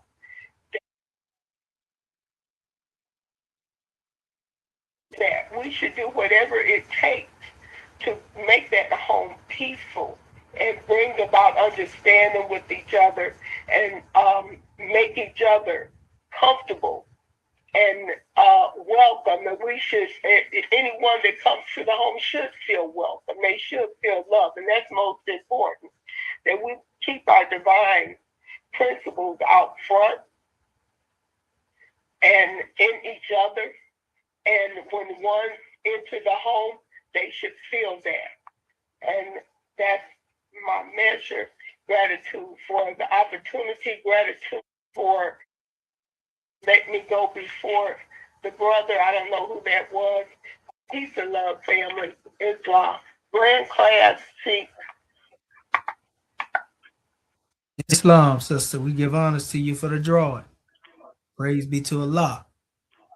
Well, all right, brother Muhammad Bey, you got the floor. Islam and gratitude, National Grand Sheikh of Moorish America. Can you hear Islam. me clearly, Grand? Yes, sir. Be mindful of the time. We're going to try to let a couple of more in here. Yes, Islam. sir. Yes, sir. I'll be as brief as possible. Islam. This is Dr. Gerald Hamid Muhammad Bey of the South Carolina Consulate. I want to give praise to our Father God Allah, give honors to his holy prophet, our holy prophet, Noble Jew Ali. I want to give honors to our Moorish American government and our Moorish American nation. I want to give honors to all those that have opened up the way for this Moorish Perspective International Conference Call and Study Session, sponsored by our own Moorish American government. I want to give honors to those that spoke before me and those that will speak after me. And I want to give honors to absolutely everything Moorish. And I always give you much love and honor and respect to you, National Grand Sheikh, for coming forth and sharing freely and openly the knowledge that your Father God Allah has bestowed upon you and enamored you with. We love you, Grand Man, in words that we can't express. Divine love. Oh man, this was definitely a divine class presentation. As always, you know, you cover a lot of ground. So, but you know, the subject matter, right? What it brought to my mind was when our prophet said to us, when you start talking about, you understand, this divine union, of course, first being with our Father God Allah, and then you understand with the Goddess and Queen when possible. The prophet Noble Jew Ali, in our Moorish Holy Quran Circle 7, he teaches us that life is spent in the building of the temple of perfected man.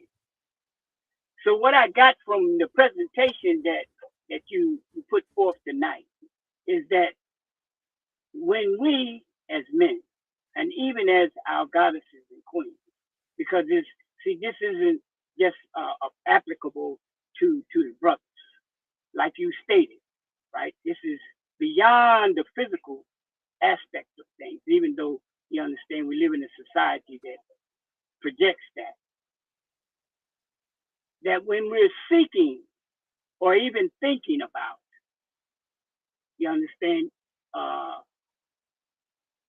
having a communication, a relationship, an ultimate union in marriage with a goddess and queen, that should be the primary purpose and focus in seeking that relationship.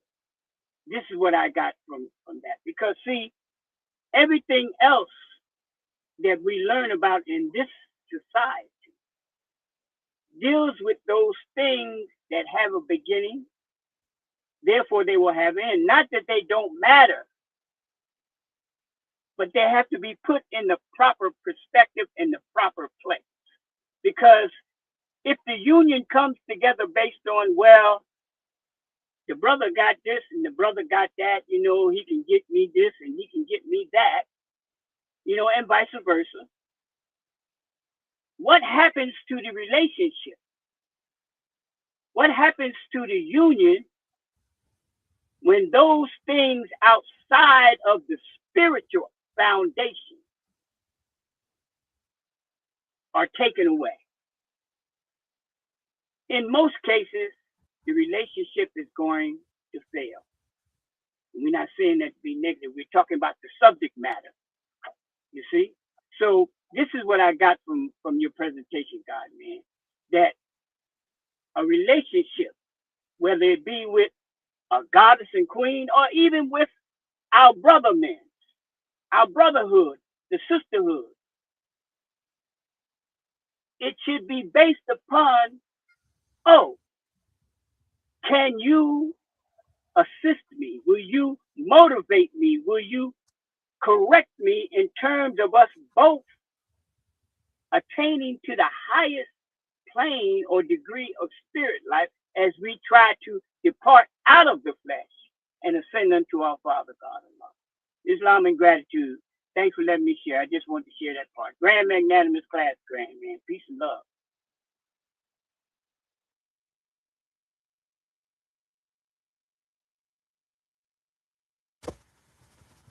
Gratitude and peace and love to you, brother, for that drawing. Praise be to Allah. Islam. Is it any other more that would like to come forth? We're giving a few more minutes to our Moorish kin. Islam, to exercise their fire.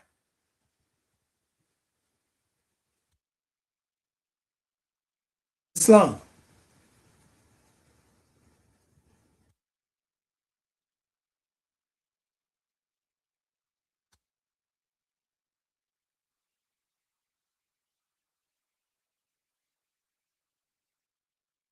Okay. All right. Islam. Islam. Islam. Islam. I got a little clip on this measure. This is Shabazz Ali, Skinner L. I want to give honest. I'm gonna get honest to the Most High in creation, in the universe. Give honest to the Prophet, to the Moors, to the government. My take on this measure with companionship is communication. If we don't communicate, we won't know what's really going on in between certain things that got to get done. Right now, I'm in a situation. I gotta get some health insurance for my daughter. I didn't know she didn't have any. When you choose someone to start a family with, of course, you must know your responsibility as an individual before you even find anybody else to even start a family with. And, you got males and females. As men, we have our certain paths. As women, they have theirs. And when it comes to the struggle targets both genders different. For a man, it could be a financial struggle. Of course, it's mental on both sides. But for a woman, it can be financial for them too. There's supposed to be a role where the man originally is the provider, and the mother is the caregiver. The mother is the caregiver, and the father is the provider. So when you kind of figure out what you have to solve before you deal with your paradise, how many people do you believe you have to cut out of your circle? When you're growing in life mentally and you still learning, you learn as you go through things also. So you're never going to know everything, before you actually find somebody. Sometimes you can run into a situation where it was a good idea to hook up with somebody because of what they had. You can have a job, but, you don't have any transportation. And you date somebody who has that, but they don't have a job. You would date somebody that you can make a situationship out of with, somebody you can deal with. Then again, you get attacked by certain things, of course, from the system. You gotta know how to deal with that. a lot of times family is who you fall back on. You gotta watch out for that too, because that could be another trap. When you find yourself at rock bottom and your woman companion help you out, that's your evidence there that you have somebody that you can actually trust. Same and vice versa.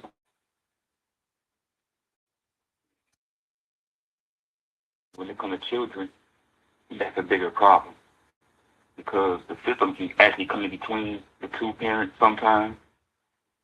And it cause more problems if you're not ready for what the system will actually throw at you. You wasn't prepared for it. So yeah, I would say like in our culture, it was a system put in place to where the elders choose who you actually get. You know, someone with more experience on how marriages turn out because of what something looked like at first, or what somebody looked like to you at first. They didn't turn out to be like that when you went into this later on. Like you can tell more of them start to show the more you see the situation fall apart. You know, like little by little, if you run into an issue, you get to see how your partner reacts when it's things like that. You get to see what kind of partner you actually hooked up with, and you see how they react to problems when problems pop up. Are they known for always having problems? Are they always known to attract certain things to them? Are they toxic? So I believe like when it comes to your companion, it'd be best, you know, if the elders were to put that in place, like they choose who they believe you should actually be with. Because if we choose on our own, we choose things that comes back to, and it comes back on us. If you choose somebody just for materialistic things, that comes back on you. Islam. Islam, brother. You know, and we give honors to the measure, you know, and from a high degree in respect to dealing with the measure that you demonstrated. You know, it is Allah, you know, who actually chooses a bind two souls. You know, it's not what a priest may do, you know, or another man, but it's Allah that actually chooses, you know, the unionship. But what we have in our Moorish American government, you know, what the elders demonstrate, they demonstrate consultation so that ones can get all them skeletons out of their closet, you know, that they may be dealing with. That way it don't come up as a surprise later on down the line. But before there can be any consultation with the elders in the body, Allah, you know, is the one that consummate the two souls. And if one's right, then they're right. You know, it don't matter if you choose them, so to speak, or elders, so to speak. You know, if ones are not right within themselves, you know, it's still going to be another degree. You know, because sometimes, let's just say a mother or father may want for their son or daughter companionship, but it don't turn out the way it's supposed to turn out. But we know Allah is the best of knowers. You know, so we give honors to the thought, and that's a high thought, you know, but we just want to put everything in perspective when it comes to dealing with the government. That's why it says, but when thou find the sensibility of heart, joined with softness of manners, an accomplished mind, with a form agreeable to thy fancy. And like I told you, this is going all the way off the manifest. Take her to thy house. We ain't talking about the physical house, we talking about the heart. You know, you got to be able to recognize those ingredients of compatibility as it relates to those things. But we can't hold one accountable for what they didn't know before the prophet was on the manifest, because we went according to the way the Rome did it in the West. And that's where we made the mistake at. But had we had the knowledge of what we know of now, yeah, we'll be ready. So Islamism without the schism. You know, the great God Allah would always guide that one that's meant for you to be there. Islamism. Some people in your life for a reason, some in there for a season, some a lesson, some a blessing. Is there? I heard another brother trying to get in there. Who's the other brother trying to get in there? Islam. Islam? Islam. Oh, Islam. Grand class. That's the grand national grand chief class. This is Sean Washington M.O. Tuck Rabeo from the Michigan Territories. Arising. I give all honors to Allah. I give all honors to Noble Jew Ali, the last prophet of all times. I give all honors to this big federal government. Wow, these are powerful classes, you know. That's why I keep saying this over and over again. Like, it's a grand class. You know, we gotta stop, you know, looking at outside of people. You know, it's in the, like you said, the house is in your heart. It's not well outside of the people. You know, you know, right now these times and days we in, everybody just going with each other. You know, going at, you know, people aren't looking at what you're driving, what kind of clothes you got on. She was saying, like, the modern day woman today, she only looking at what a man can buy for her. It's not about a relationship no more. Everything's about material thing right now. You know, marriage. You know, if you choose your partner, y'all ain't married. It's like it's just all about finance. You know, among man and woman right now. It just ain't about the heart no more. You know, it is. You know what I'm saying? Like you said earlier, it's not about you being handsome and, you know, it ain't all that. How a woman looks, how you know how men, you know, some men's dog, they're looking at the woman's body, but you don't know what's in her heart. You know what I'm saying? You know, like man, he's showing his hand out here to the woman, and that's how the woman, you know, she are taking advantage of the man. You know, the days we are living in right now, you know, brag. You know, men like to brag, and you know what he got, you know, what kind of car he got, how much money you got. It don't mean nothing. You know, like the brother just said, the Muslim, that can catch up with you. That's a sin. You know, that's why I don't do that. I'm looking at, I go with pen, right? I'm learning since I've been in this government. I'm learning. And I need this government. It's teaching me how to go within, you know, not to look outside of myself, you know. Grand class, powerful. Peace and love. Islam, gratitude for the measure, brother. Like I said earlier, the key is marrying the government.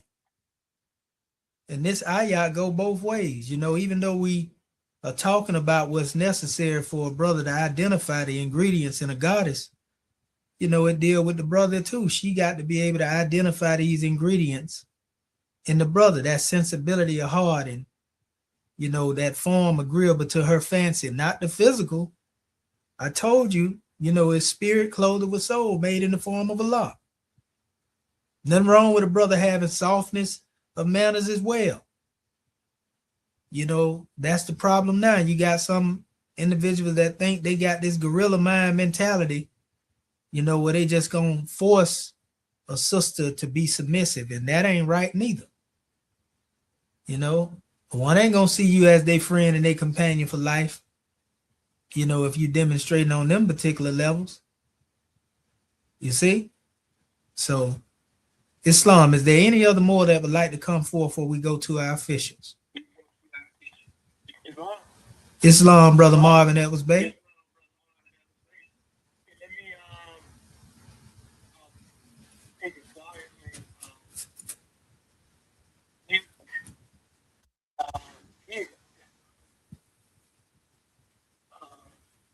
Okay, here we go. He's dead. You're gonna get the volume up on here. Islam, can you hear me? Okay now? Oh yeah, I hear you loud and clear.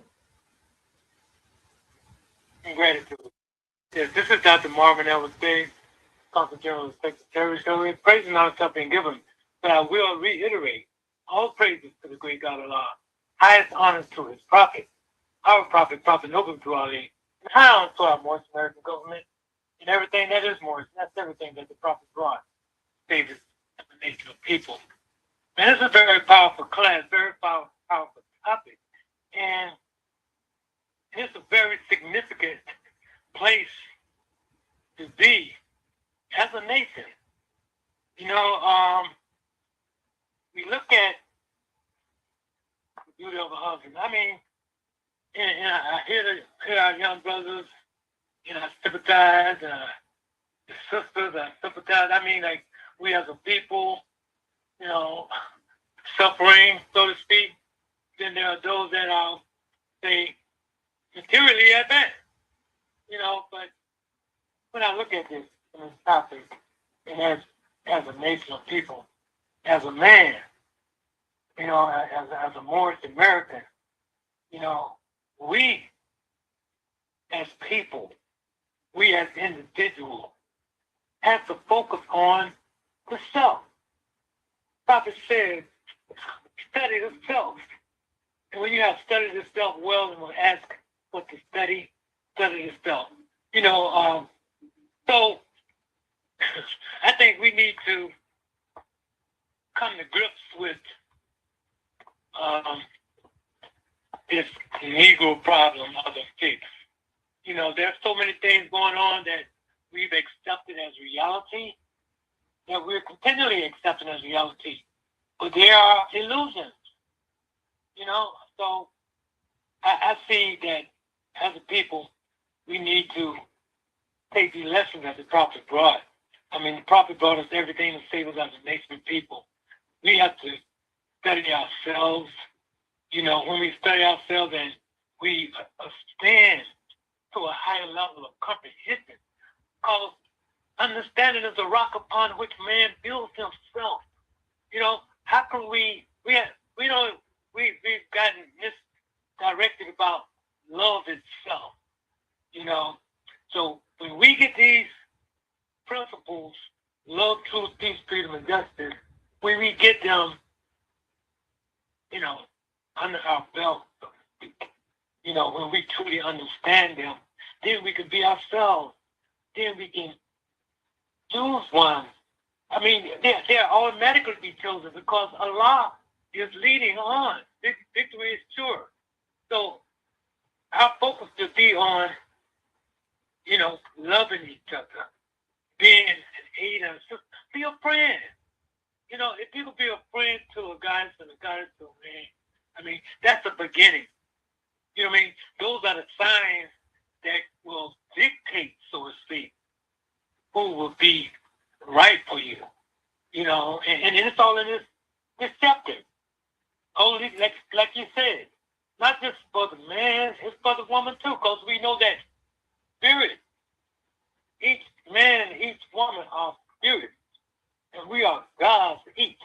So we say goddess, goddess woman or God man, But we just got to come to grips of this life that we live and take it more seriously and study ourselves more seriously.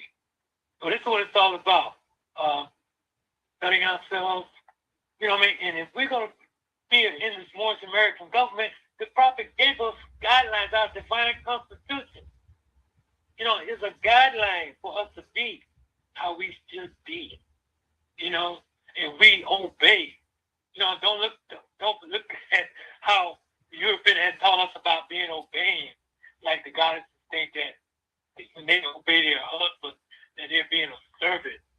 No, you being the teaching that the prophet brought. You being Allah, the great God. He designed everything perfectly. And as we grow in understanding, we can be a friend. A friend will warn you. That's what a brother should do. That's what the goddess should do.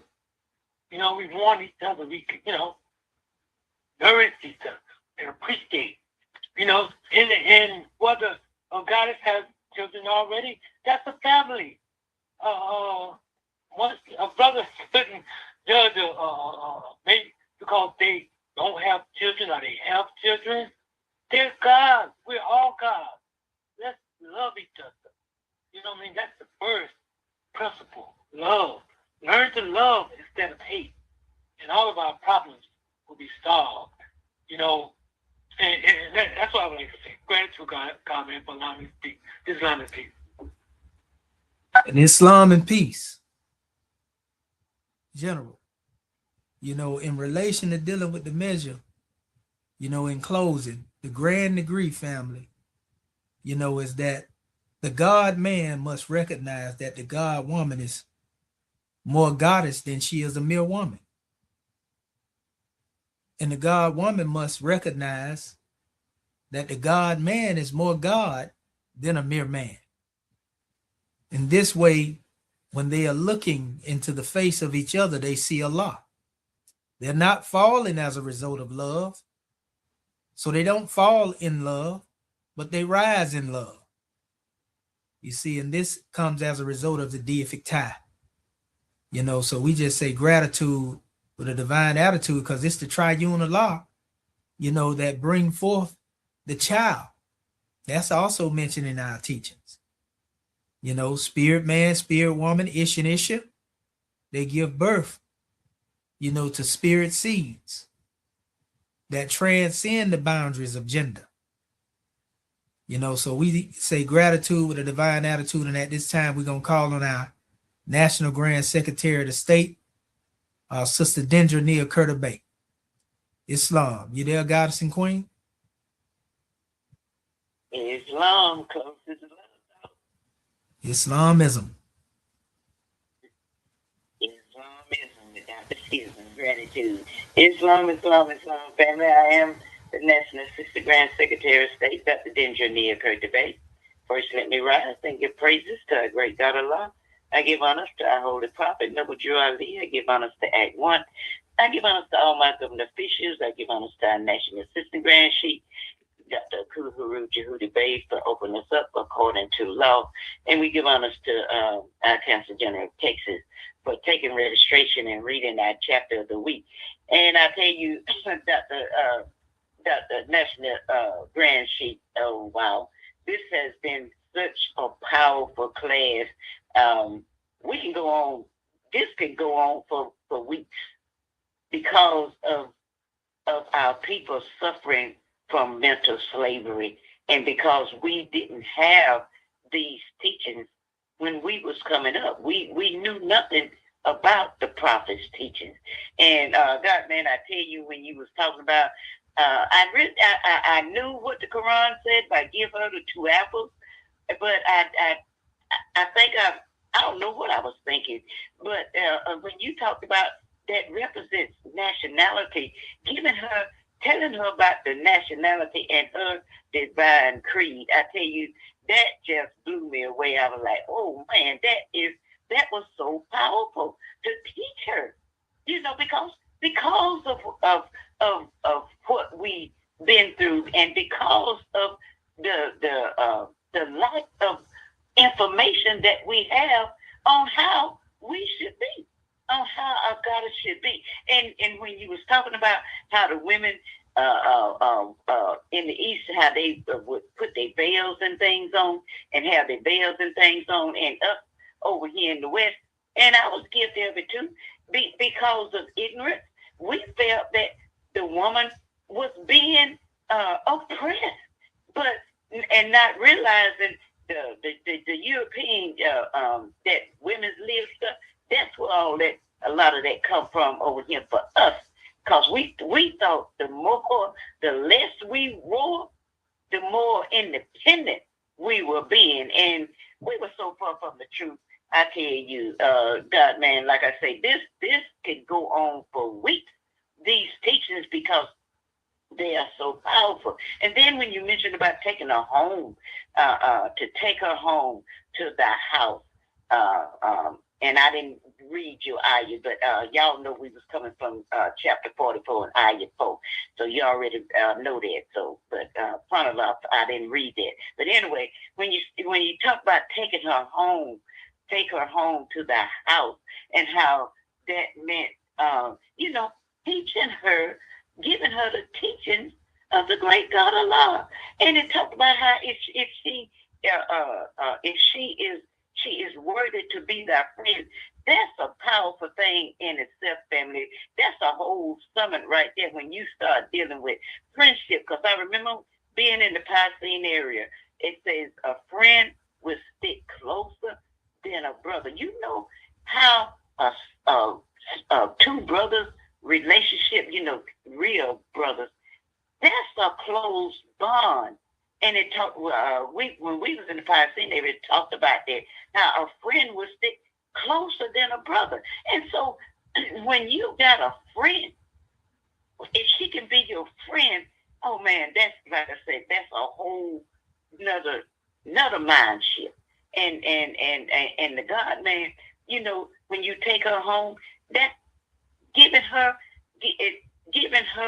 the laws, putting the laws in her heart, and hopefully she will accept those teachings and start implementing them in her life. And gratitude, God man, for that photo of our prophet coming out of that water with the goddess. I always love to look at that and just meditate on that, because we as women have been put down and drilled through, made to be less than. And I got men too.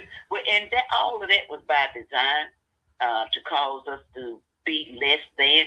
And but gratitude for that photo, gratitude for clearing that up about the photo that you put up there about the Aztec warrior photo versus our prophet, and how they be talking about our prophet plagiarized something. Our prophet ain't plagiarized nothing. And that was so powerful. So definitely got to go back and listen to the playback. I encourage you, Morris Ken, to listen to this playback. And gratitude, God, man, for calling me, folks. That's all I'm going to share. I could go on and on, but I'm going to stop right there. And so gratitude for calling me, folks. Peace and love. Peace and love to you as well. National Grand Secretary of the State of Morris America, Assistant National Grand Secretary of the State, Sister Dendra Neal Curtis Bay. Give honors to you, Goddess, for that drawing. But let us call forth our National Grand Mufti, Dr. Kanshu Mark Heru Bay. Islam, you there, Grand Man? Islam. Islamism. Here. Yes, sir. We hear you loud and clear. Gratitude, Grand Sheikh. We rise, giving our thanksgiving, adoration, worship, and our praise to our Father God, Allah, the great God of the universe, the most beneficent and the most wise. And we give the highest honors that we can give to his prophet, our prophet, the last prophet in these days and times, Prophet Noble Drew Ali, Al-Haji Sharif Abdul Ali, the savior of humanity. We give honor to his forerunner, Marcus Mosiah Garvey. And we give honor to his government, our government, the Moorish American government, the government in which we live.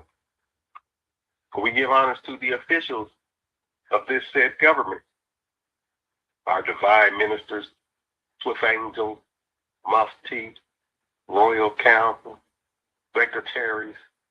We give honors to our citizens, the Moorish Americans. We give honors to our flag and our divine constitution and bylaws, our Holy Quran, our Grand National Seal, Grand National Emblem, our Book of Fire, the Exhuman of a Nation. We give honors to everything that is Moorish. We give a special honors to you, our National Grand Sheikh, Dr. Shadu Amiti Ahmed Shepsuel, for bringing forth this grand Moorish perspective this evening.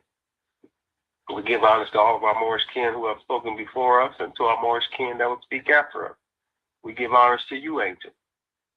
We continue to give the honors where they're due in honoring all true and divine prophets. And we give honors to our ancestors. They came before us leading the way. We are them today without doubt or contradiction, because no one has the power to change man from his descent nature. Praise Allah for that. And it's been a grand class, Malcolm, and you set the lesson now. You set it out for sure, and it's in agreement to what you brought forth.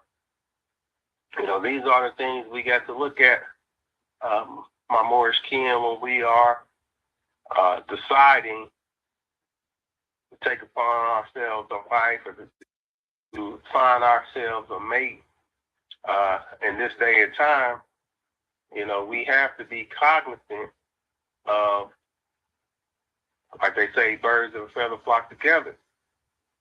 You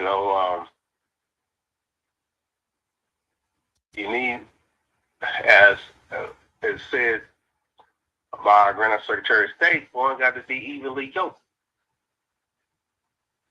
There's an importance to, as you're saying, having a God woman who's first in a relationship with Allah and our prophet. Because we have a special heritage, a special birthright. We have a special story, our story, my story, the mystery, as they say, that we got to pass down, that we got to reveal. If you look at the United States and what's going on right now, they getting rid of the Negro history in their schools and their books. They are erasing, or trying to erase not only the contributions, but the atrocity that these ones have done to our people in the past. Why? Because they run that demonstration.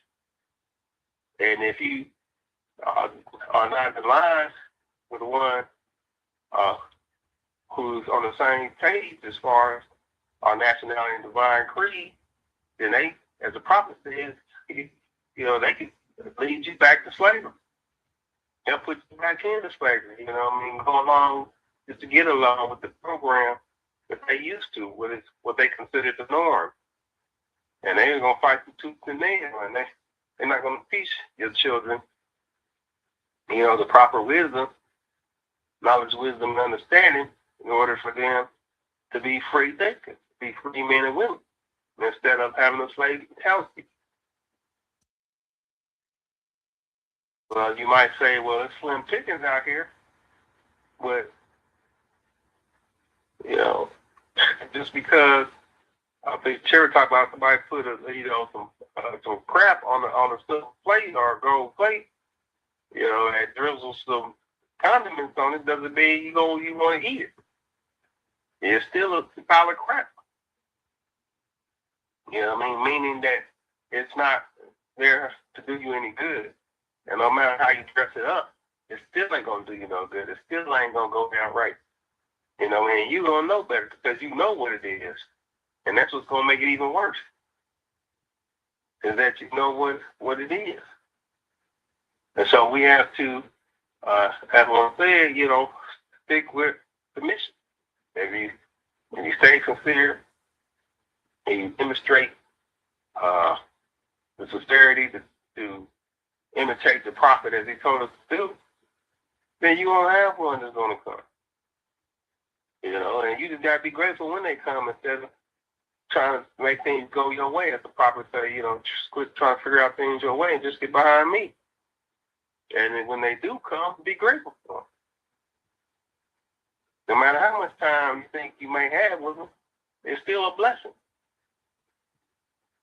And that's very important for us to recognize that in this time that we have to set up a future for our children. And they might not go the way that we want them to go. But if we set up a situation where they can see the benefit of going the way that we instructed them, then they'll go that way. It's just like now, if you're out there in the dating pool, and you ask these ones, well, do you got any people in your family that are married? And they say no. Was you raised with anyone in your family that has been obligated and stayed together? And they say no, then that's going to tell you, how they think about things, or at least might think about things as far as how they act and how they're going to demonstrate. And when you see ones who have had some images of long-lasting relationships and ones that stay committed, they got a certain way about themselves,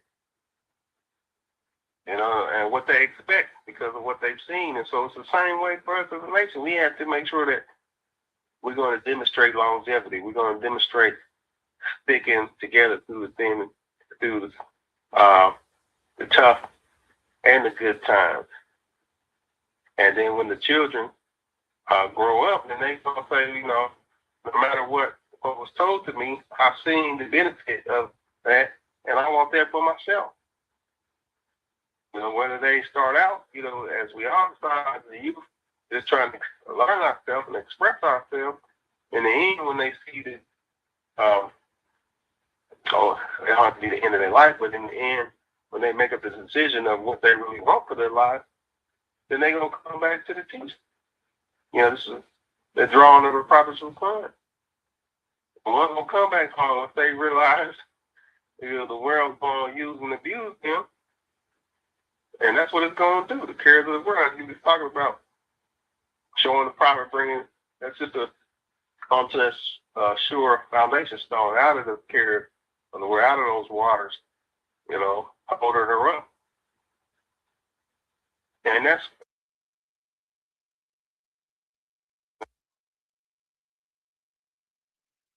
kind of programmed into the society with all the princess stories that ones grow up with, this fantasy of, I got this Prince Charming that's going to come and rescue me out of the cares of the world and make me his queen, and we're going to live happily ever after.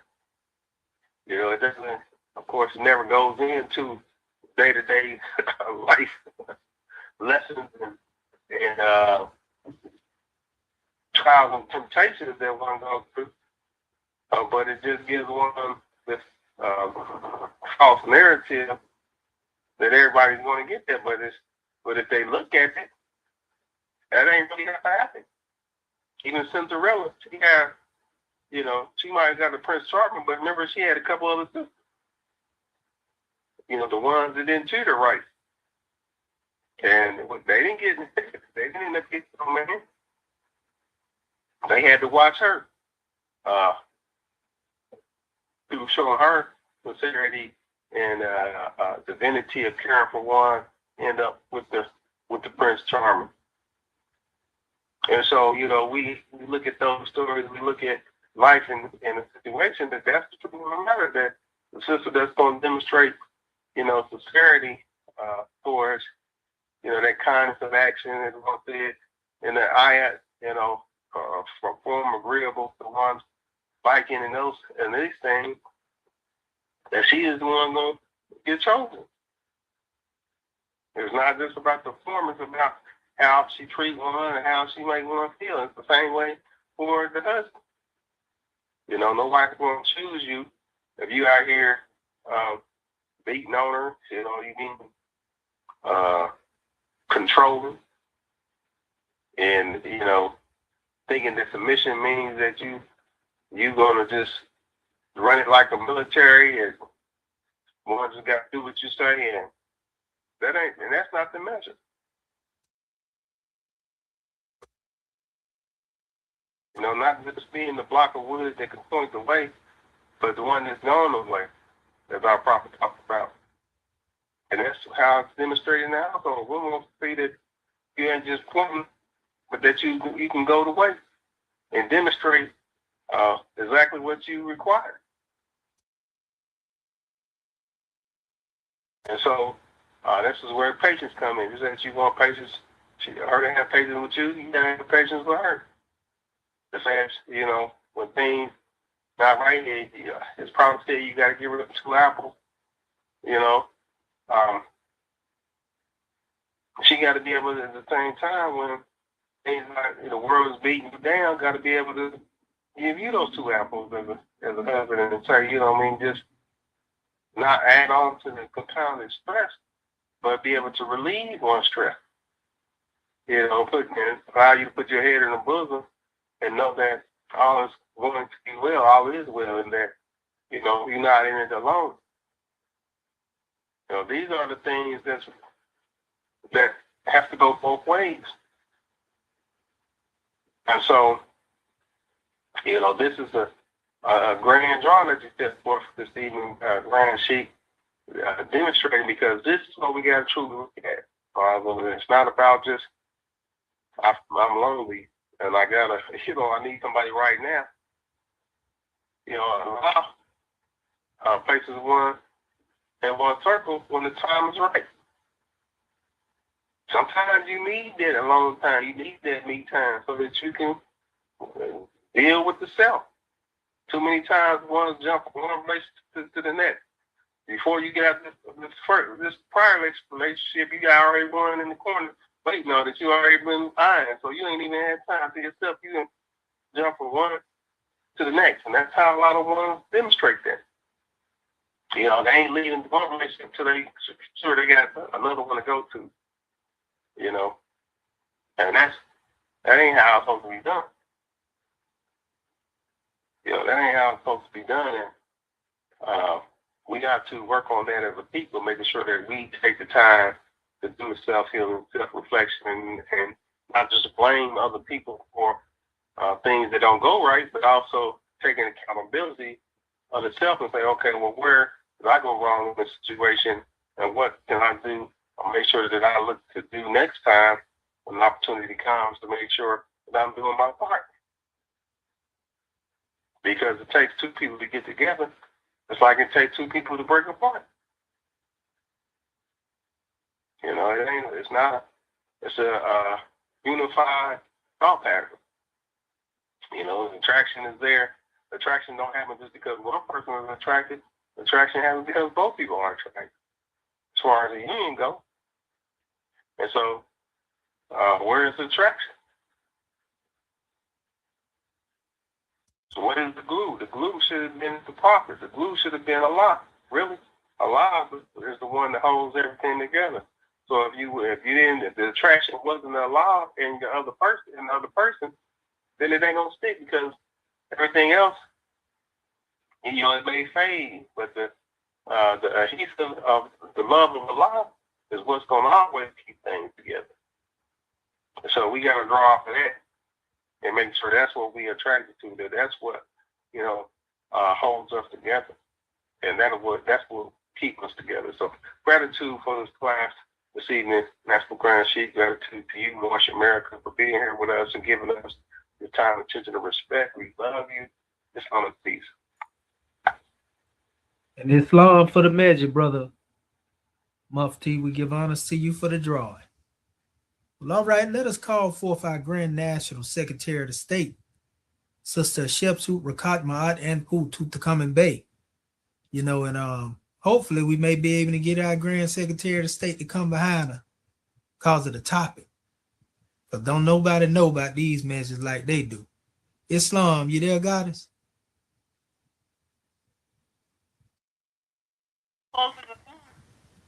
Islam.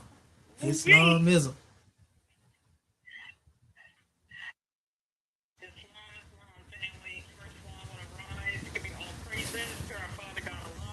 Giving honor to our prophet Durand Lee, the last days and times. Giving honor to our Moorish American government, all of our officials, staff, with angels, muftis, divine ministers, most especially our Moorish kin. Giving honor to all those Moors that spoke before me, all those Moors that will speak after me. Giving a special honor to our National Assistant Grand Sheik of Moorish America, Dr. Huru Jahudi Bey, for opening our meeting according to law. To our Consul General of Texas, Dr. Marvin Edwards Bey.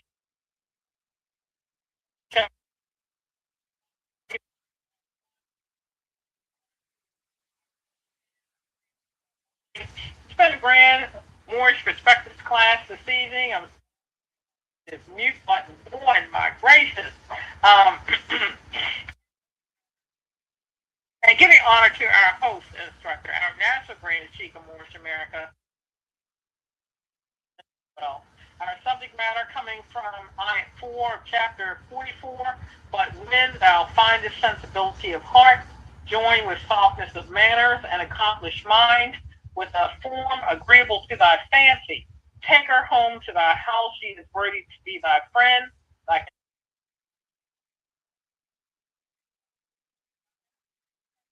Is not available this evening, but I do want to start with Dr. Met. When I was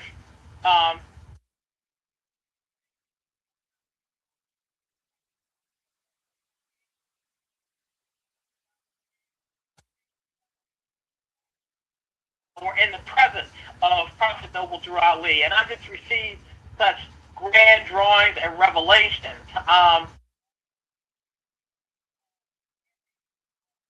That one would think was impossible, but again, there's nothing impossible when it's in tune with the deific will.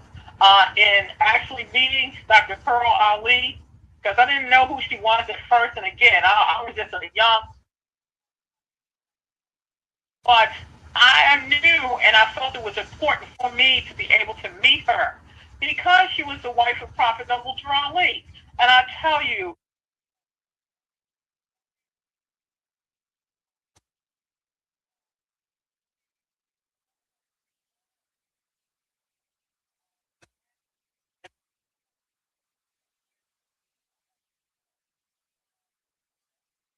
spoken, and she was always about her father's work. I didn't really get into any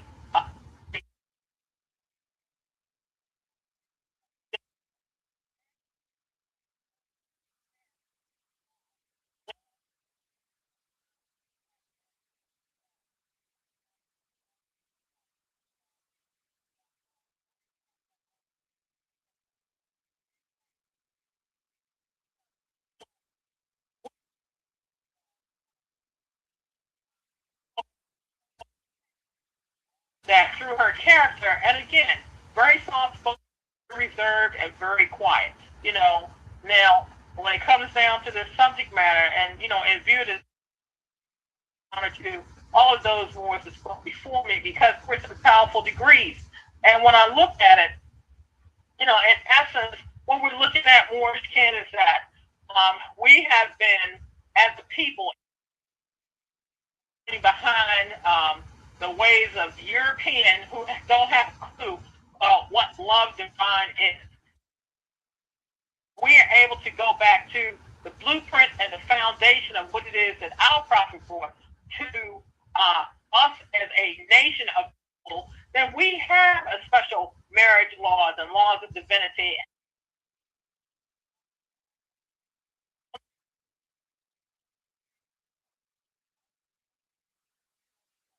We're not bound down to anything outside of what it is that our nation entails, and we're coming from a region of divinity because we are the gods and goddesses of this pure and clean nation. So naturally, when you speak about Holy Week has been such high lessons. In this class here, your level of divinity.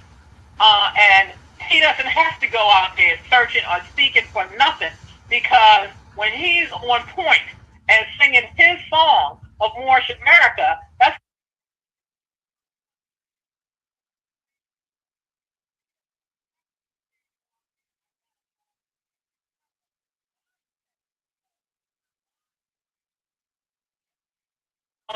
purity, paving the way for love.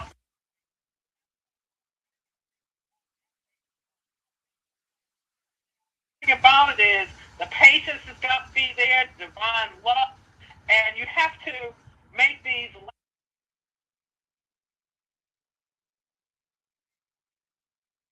looking for another half, etc. But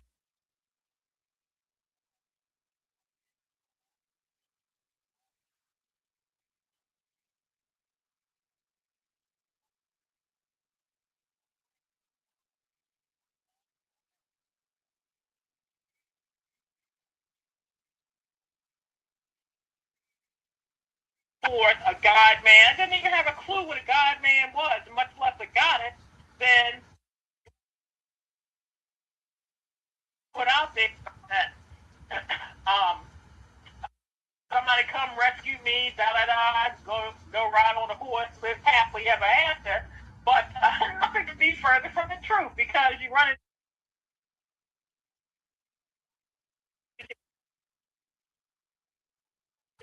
into gorilla kind of level, et cetera, et cetera. So in coming into the consciousness of who we are, then we have to get our we have Yeah, I'm married. Yes, the National Grand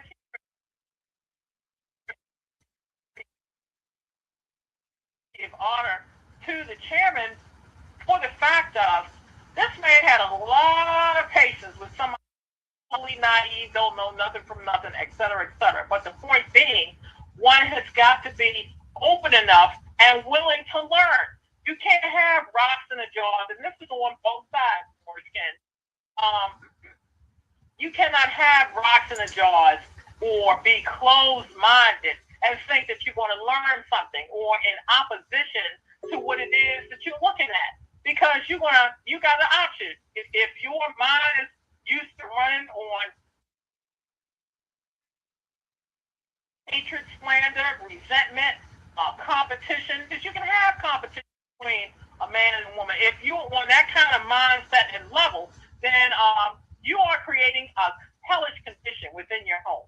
If you are, and this is why it's so key that we not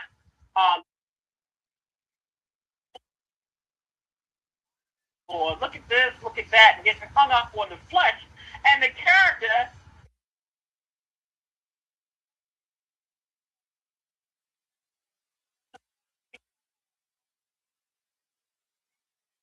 We have to be the message we bring. You got to be very careful of what it is.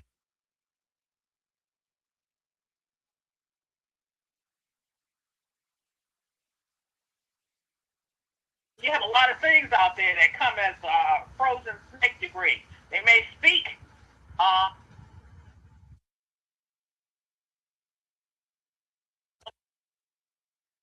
Point is, what does the character reflect?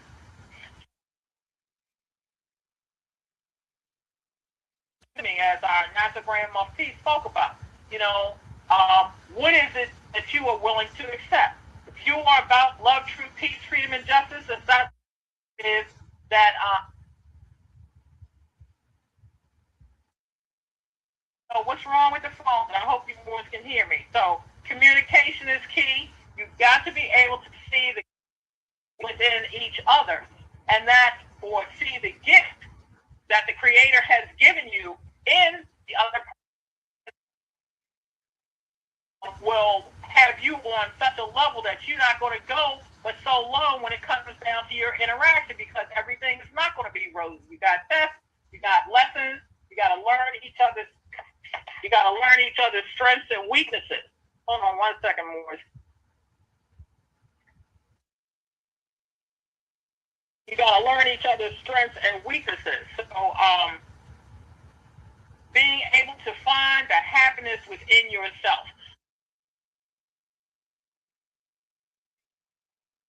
Want to be a miserable soul every time. If you're looking for somebody to entertain you, make you happy, you be the sun, the moon, the stars, and throwing the Creator out there in left field somewhere, you again are creating a hellish condition for yourself, because you're going to constantly be in anticipation and disappointment mode. So you have to know how to be content and find the happiness within yourself.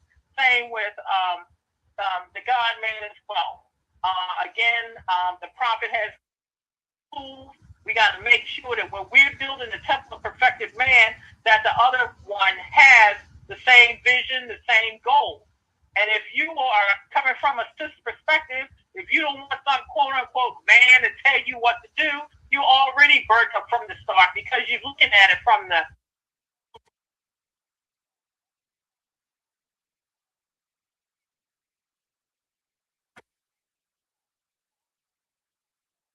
and being humble enough. And I'm not speaking about from a weak back level, but in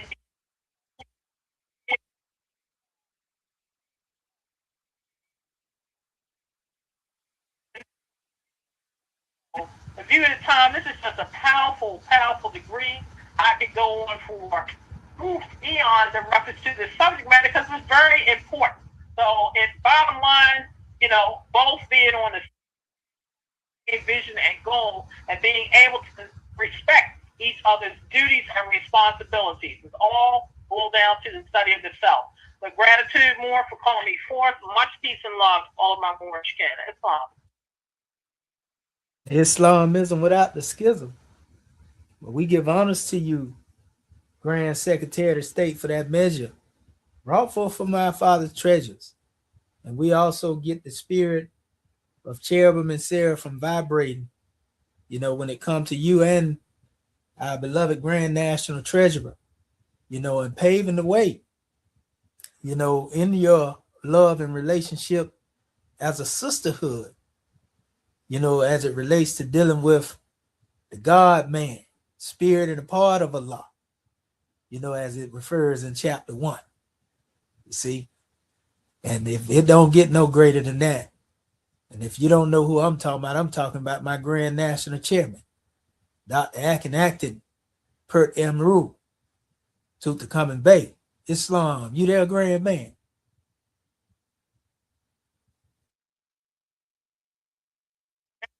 Grand Chief. Oh, yeah. I always end up doing that right now. Pardon that. Y'all hold that thought for a minute. Let us call forth our National Assistant Grand Chief, Dr. Yehudi Bey, because we heard his other half speak first. And they come strong with that scimitar. Well, go ahead, Grand Man. Pardon the body.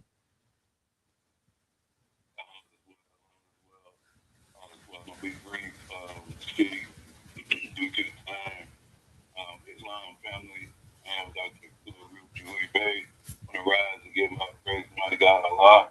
Give honors to the Holy Prophet Noble Drew Ali. Honors to the Moorish American government.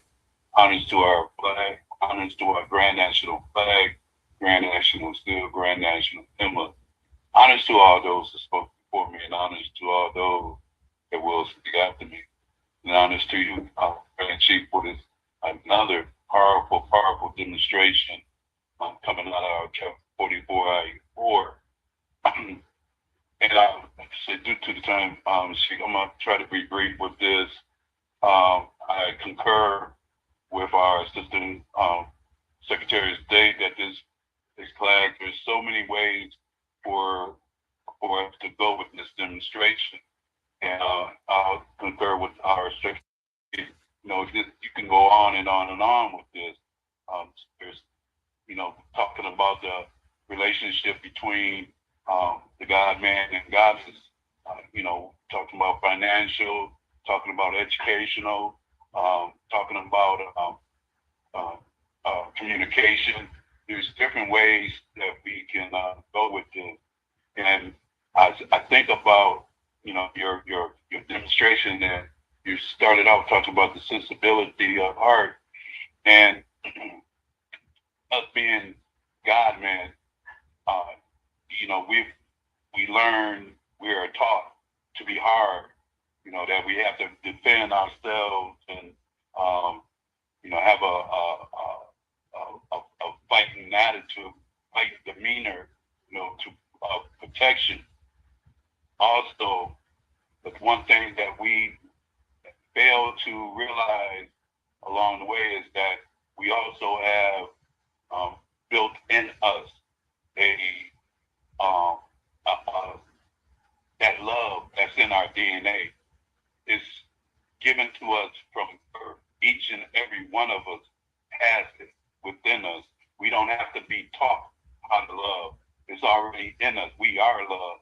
We have the attributes and the potencies of our great God Allah, who made you. You can be nothing but love. But when we come into a relationship with a goddess, that demonstration should already be there. That level of understanding should already be there. I remember my, one of my heroes was Malcolm X. And Malcolm said, "Who taught you how to hate yourself? Who taught you how to hate your hair, your lips? Who did that? Who taught you how not to love one another? Islam, who taught you to look at a goddess and just look at the outside appearance? Who taught you that? How did it get to that point where our goddesses have to take the clothes off just to be noticed? Where did it get to that point where our goddesses have to go down so low that they just for attention? Our men have gone so far away from themselves and who made them, that, our community is in disarray. We are trying to get back to who made us, get back to into an understanding and the knowledge that triumph, putting Allah at the head and having our goddess and ourselves with him, that having that the will to understand and comprehend that we can do nothing without Allah at the head, even when it comes to loving someone. Islam, and this is a powerful class, man, and I tell you, this can go on and on and on with this. But, our people need to hear this. They're starving for that understanding that we're not separate. We're equal. The great God Allah has given us instructions. In chapter 7 it says, if one is full of love, he can do nothing but worship Allah. For Allah is love. We can do nothing but that. Who taught you how to feel, to go away from that? Who taught you how to go so low that you just go so far away from Allah that you hate one another? Where's the love? Where's the understanding? Where's the communication where we can just sit down and speak to one another with kindness and wisdom and love? The relationship between a man and woman should not be difficult. I understand, being in the NBC mindset, how difficult it was for me, to find my way home. Being in relationships that I had no business being in, because I don't know, I'm gonna say this, and if I'm wrong, I'm wrong, but I don't think so. Allah always gave me a sign that if I was going in the wrong door, I knew better. If I was saying something wrong, I knew better. If I got into a relationship that wasn't meant for me, I knew better. Signs were there.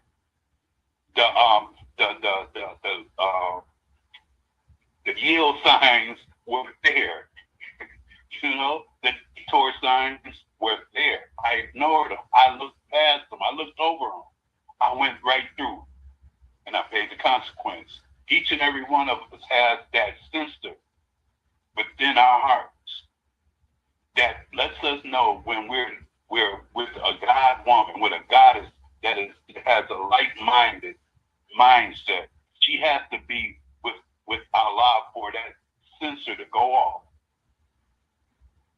Islam, she has to have that God within her for the two of you to be one with the great God Allah. And we have no doubt whatsoever that our prophet has given us the ability to come back to being men, upright, fearless men here in the Moorish American government. And our goddesses to be women, upright and fearless, being one with the great God Allah. Men and women here in the Moorish American government, we're here to teach our people how to be men, how to be women. Islam, I can go on and on with this stuff, man. I tell you, this is a grand class. Grand class. Peace and love, family. I'm going to end it right there. Peace and love. And gratitude. And again, pardon self, grand man. After almost 2 decades, we got to have it. And we just say gratitude to the great God Allah. We definitely give honors to your measure. And great grand drawing brought forth from the treasures. And now we'll call forth the grand man, Dr. Akin Acton Pert M. Head Rule Tooth to Common Bay. You there, grand man? You call me. Man, I couldn't wait to get this measure. I know you finna give it to us.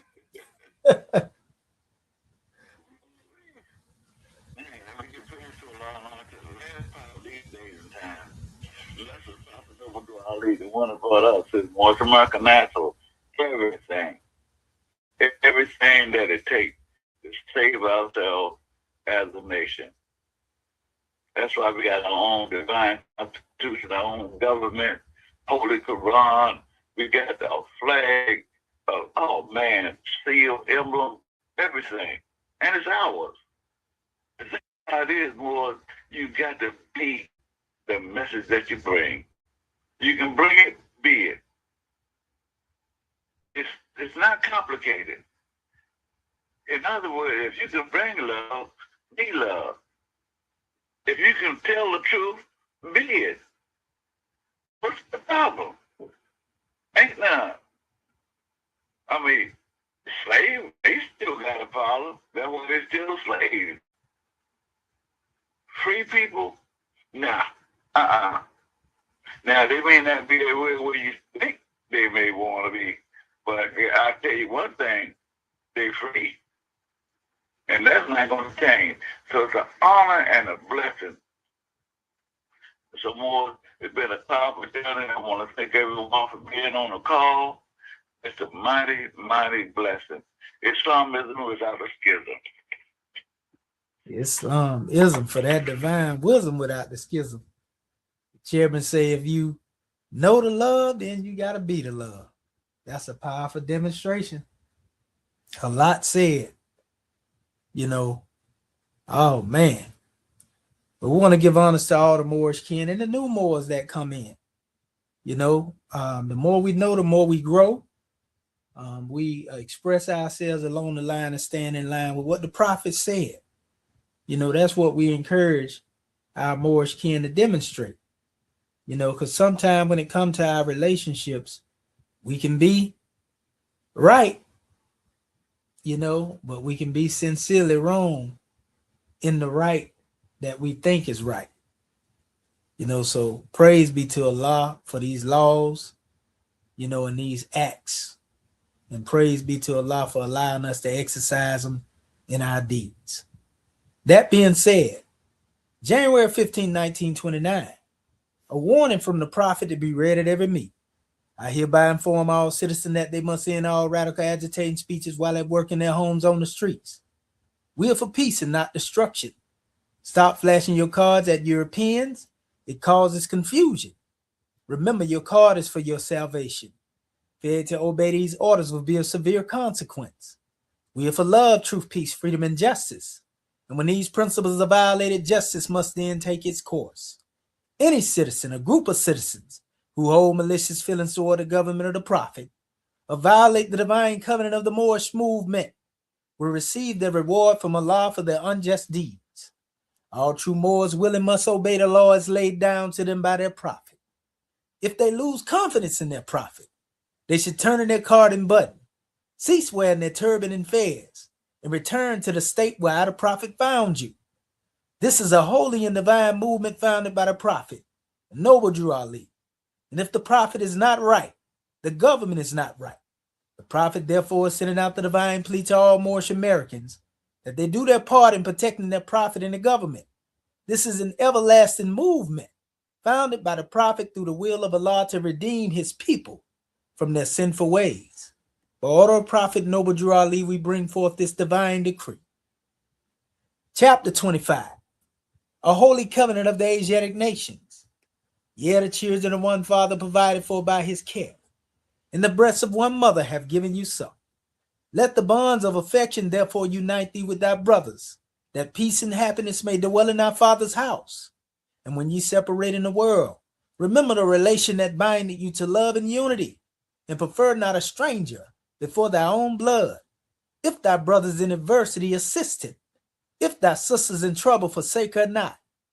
So shall the fortunes of thy father contribute to the support of his whole race, and his care be continued to you all in your love to each other. Go in peace, Muslims. Moorish movement, divine movement, everlasting movement. You and I tie. Islamism without the schism. Peace and love, Moors.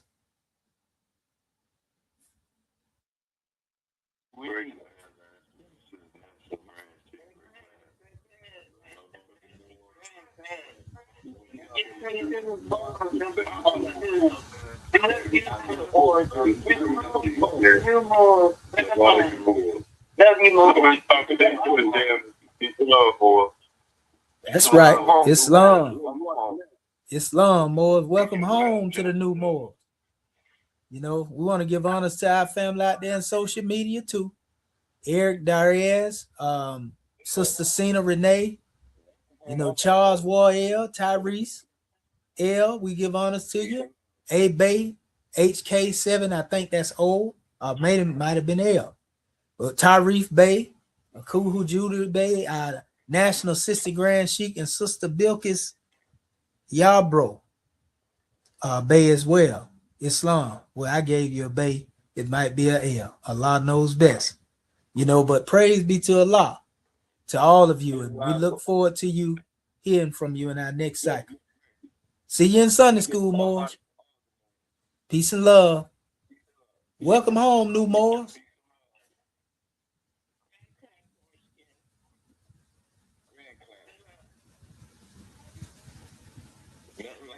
This session is no longer being recorded.